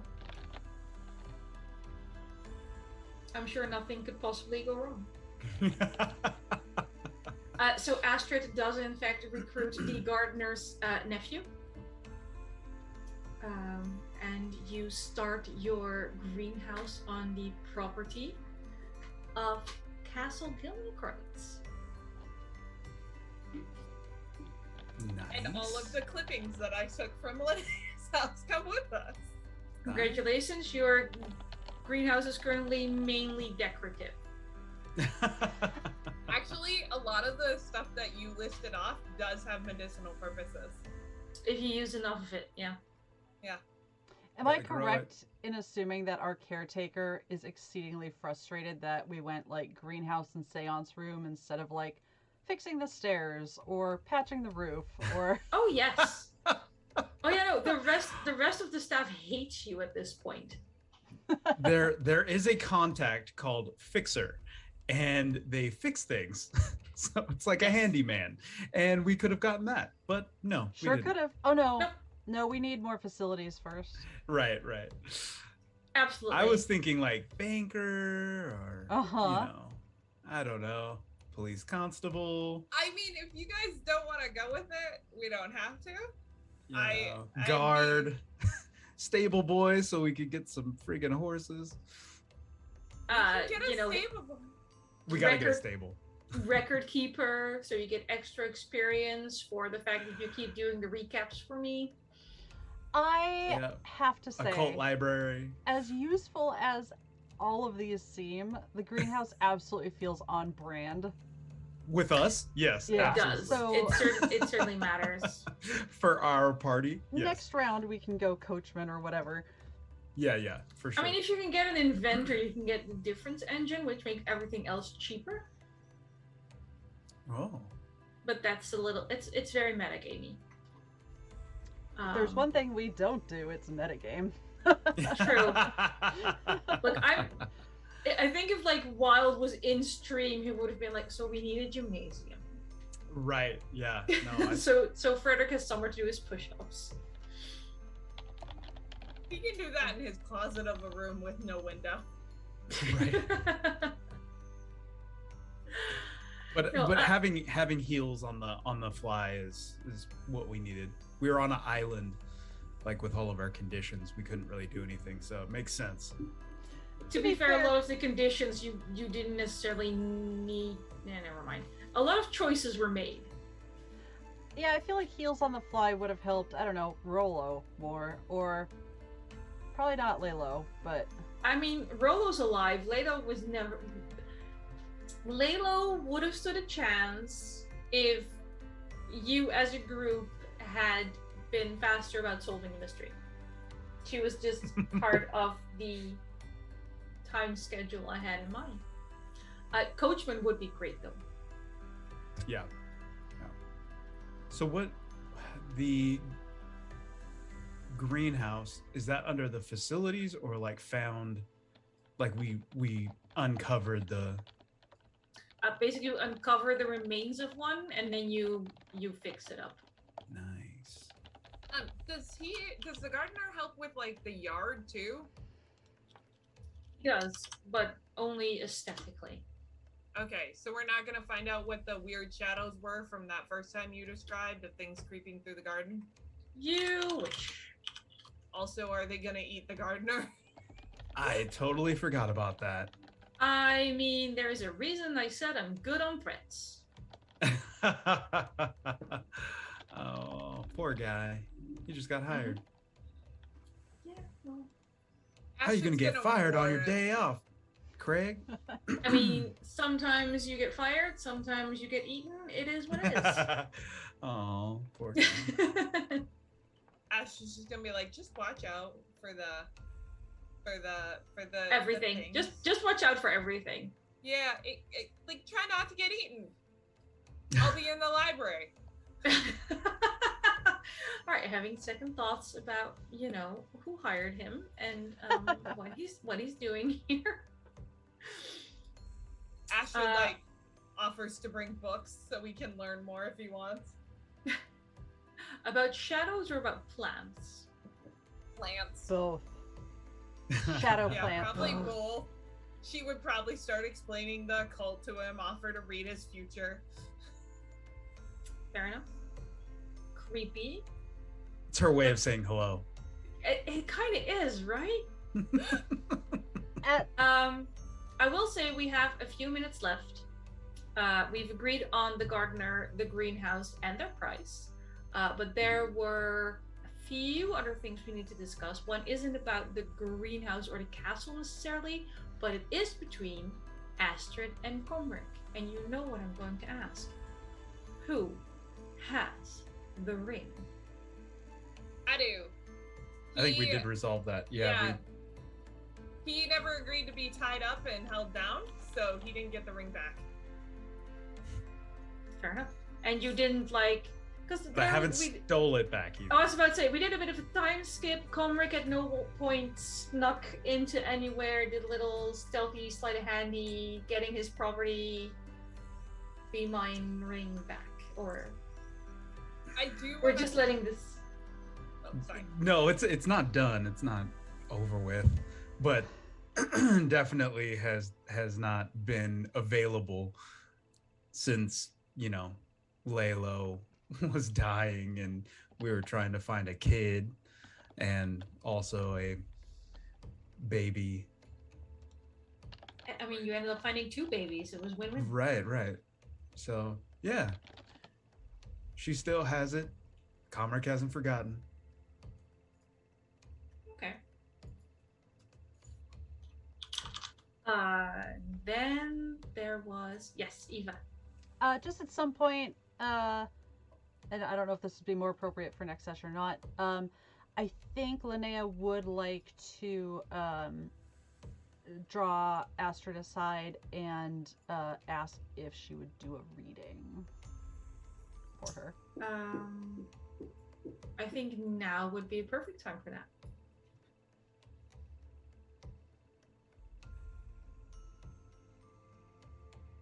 All right. Yeah, I guess I could like RP that, like, hey, Astrid. Yes. I don't know why exactly we're whispering, because this is a giant castle with like 5 people in it, but would you mind maybe doing a little Reading? That's the one. Yeah. Yeah. Why don't we go in the seance room and see what happens? It's so convenient that we have one of those. I know, right? Yeah. Again, kind and benevolent DM. Yes.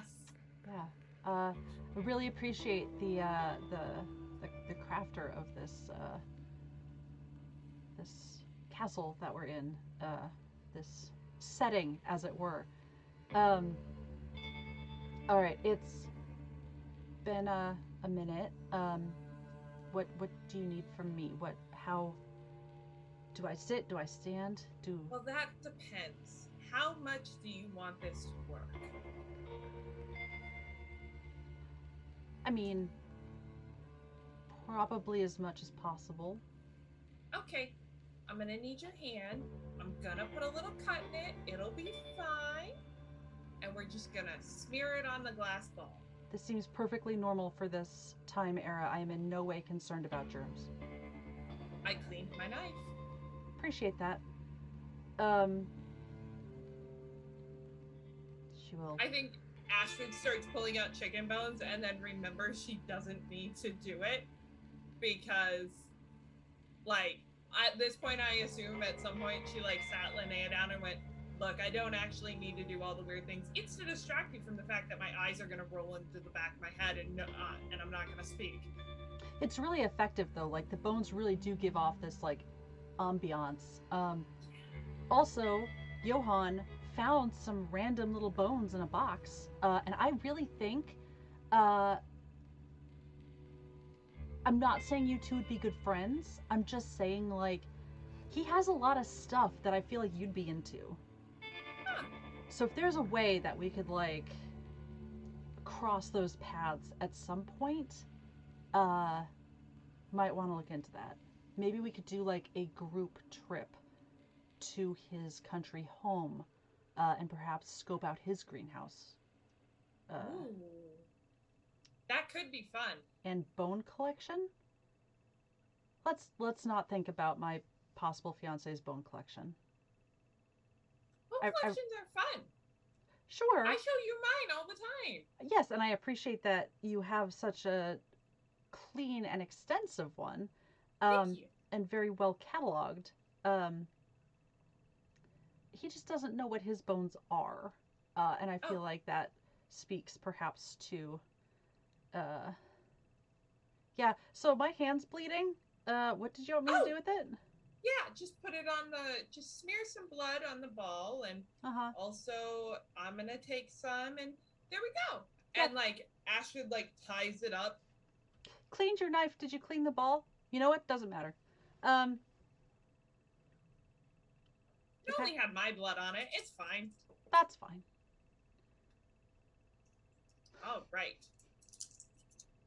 Astrid is going to make sure she has the right amount of dice.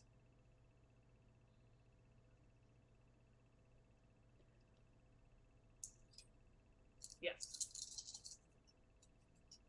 Crowdfunding to get Astrid bone dice. Oh, Jesus. Don't like that. Yes, my child. I got 4 6s. Oh! Hot diggity. Okay. And so, mechanically, how about, just a suggestion, Eva and Baker, you both sent me a message on Discord with a question you would like, I'm not going to say a clear answer to, but strong hints towards the answer. Considering we're going into the next arc.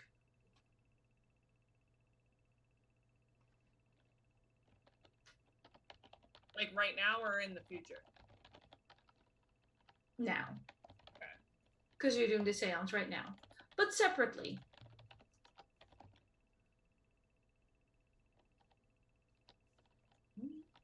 I see lots of typing.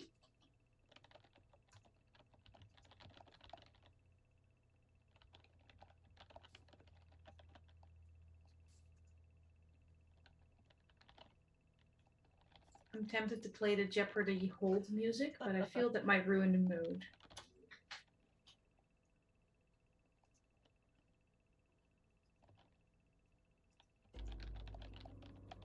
I will point out last time someone had a vision, they drowned. So successes can be dangerous.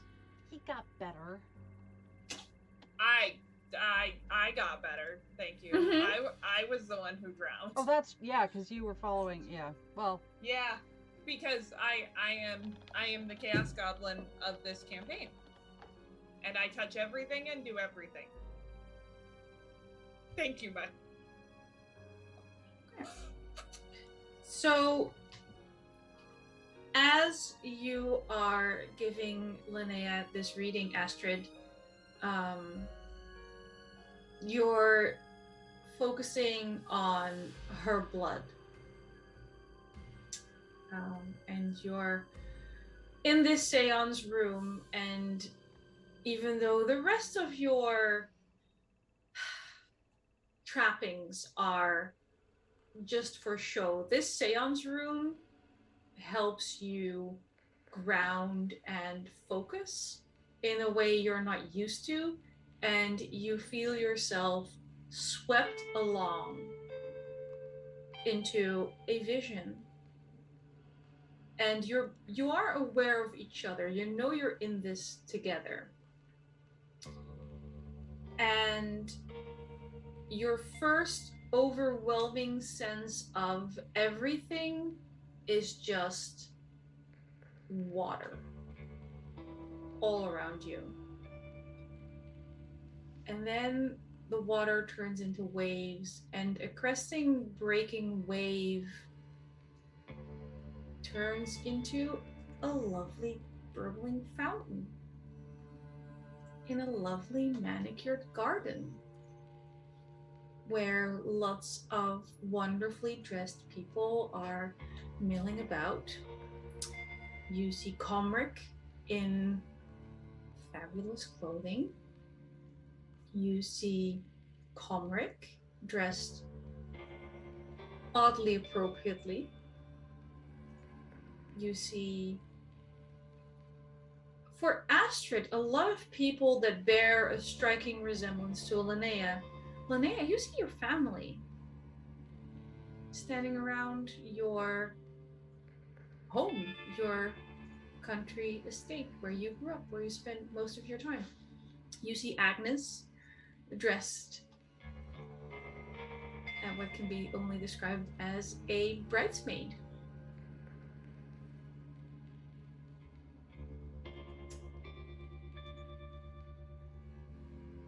It's really quite pleasant, oddly enough.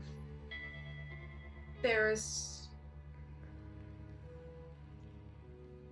contentment on the surface, but there is some talk and some tension with everyone in the room. But all in all, you seem to be observing a high class, well organized, and by well organized, I mean military precision, wedding day.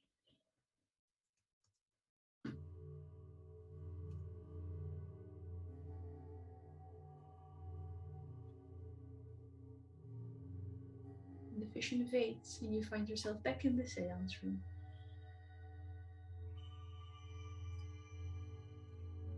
Well, we didn't drown. No, that's good. Do you think that was your wedding day or Komrik's wedding day? Well, I would be vaguely surprised if my mother hosted a wedding for Komrik. So Sorry, I just had a vision of something entirely different there for a second.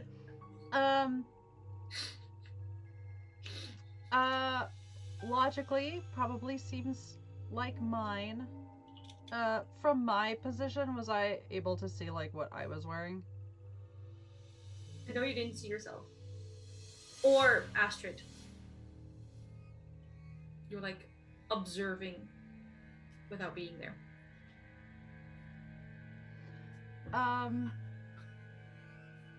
Did we see Frederick? We did not see Frederick, did we? Yeah, you saw Frederick in nice clothes. Okay. Still acting as a butler. It probably wasn't Frederick's wedding. Probably not. Probably if Frederick got married, it would have been a much more low-key affair. Well,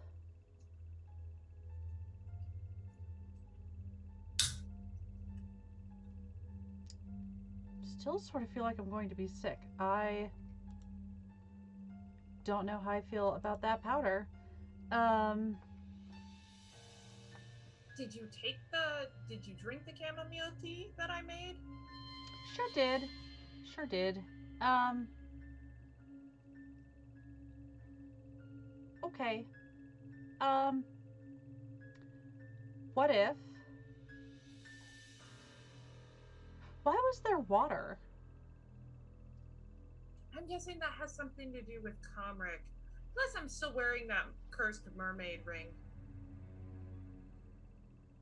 I don't know if that's such a good idea. It's on a chain around my neck. It's probably fine. I mean, they tried to drown me once already. It's not like they can do it again. Well, they could, but... It seems like something they could absolutely do again. Do you sleep with it on? You sleep with it on, don't you? Sometimes I'm in the library and I read and then I just go to bed on the floor. I don't think about what I'm wearing.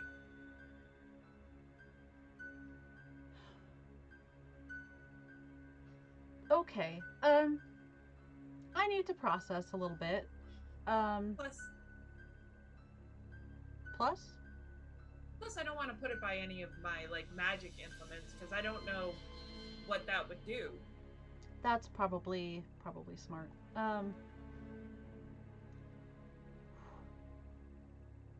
Okay, let's keep maybe this wedding, regardless of whose it is,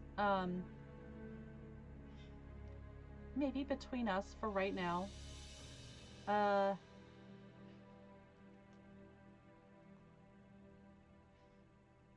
Though, So, maybe let's just see. Like, yeah, we could ask Komrik maybe if he's discovered a special someone while he's been gone. well, I mean, there is the mermaid engagement ring. I really think the odds of my mother hosting a wedding for Komrik already low. I think if we invite like a mermaid into this scenario, even lower. I mean, what if the reason we saw water is because we're captured in the water? I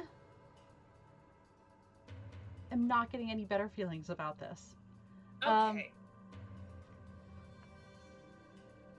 If that was meant to be reassuring, we're gonna have to talk about what that word means, I think.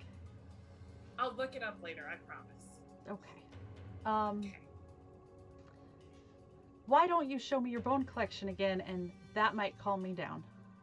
Do you want me to ask Komrik tomorrow to see if I can read his future and see if I can get more? I would love that. Excellent. We're gonna see how it goes for that, because last time I did make him go back to when he drowned. Well, it's probably only up from there, right? What could be Yeah. worse? Dismemberment, I hear, is pretty bad. Let's Oh, stop which by the reminds me. dictionary first. Okay. Sounds good. Yeah. Okay.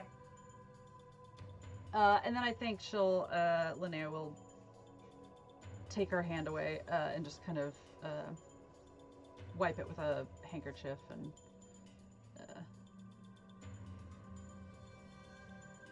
yes.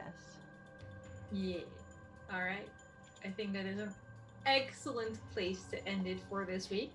And then here we also have a very exciting opener for next week. As we once again dive magically into Komrik's mind. I, for one, cannot wait.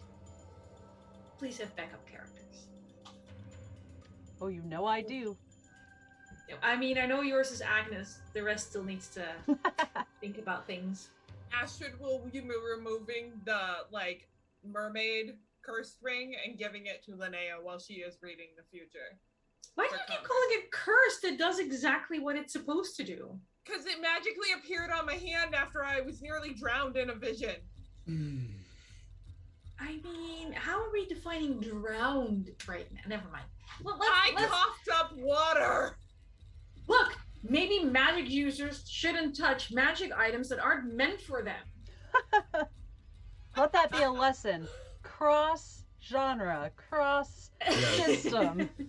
I'm still gonna Just so you know, if you open up somebody else's mail, you might drown in your own mind. Like, forget what the feds are going to do to you. Yes. Worry about the item. Yep. It's just the Mermaid Postal Service. It's fine. Exactly. All right. Do we need to do quick sign-offs, or are we going to assume people know where you live on the internet? We said it at the beginning. We did say it at the beginning. I think we're good. We all miss Wilde. Hopefully he will return next week with a steady, rock-solid internet connection and a clatter of cats. And another thank you so much for our guest this week, Sarah. Yeah. Hit We that will- 2-episode mark. Might be back. I mean, we're gonna have a little chat about our plans for next week and how much we're suitoring soon, or if we're going to sprinkle it in throughout the season so nobody knows when it's coming. But she didn't get poisoned and she didn't die, so she might be back. And I'm very, very happy. I think that's it for us for this week before we start getting delirious. We're going to go say goodbye to you. We're going to tell you to be nice people, hydrate, be good to each other, and tune in next week. Bye, everyone. Bye, friends.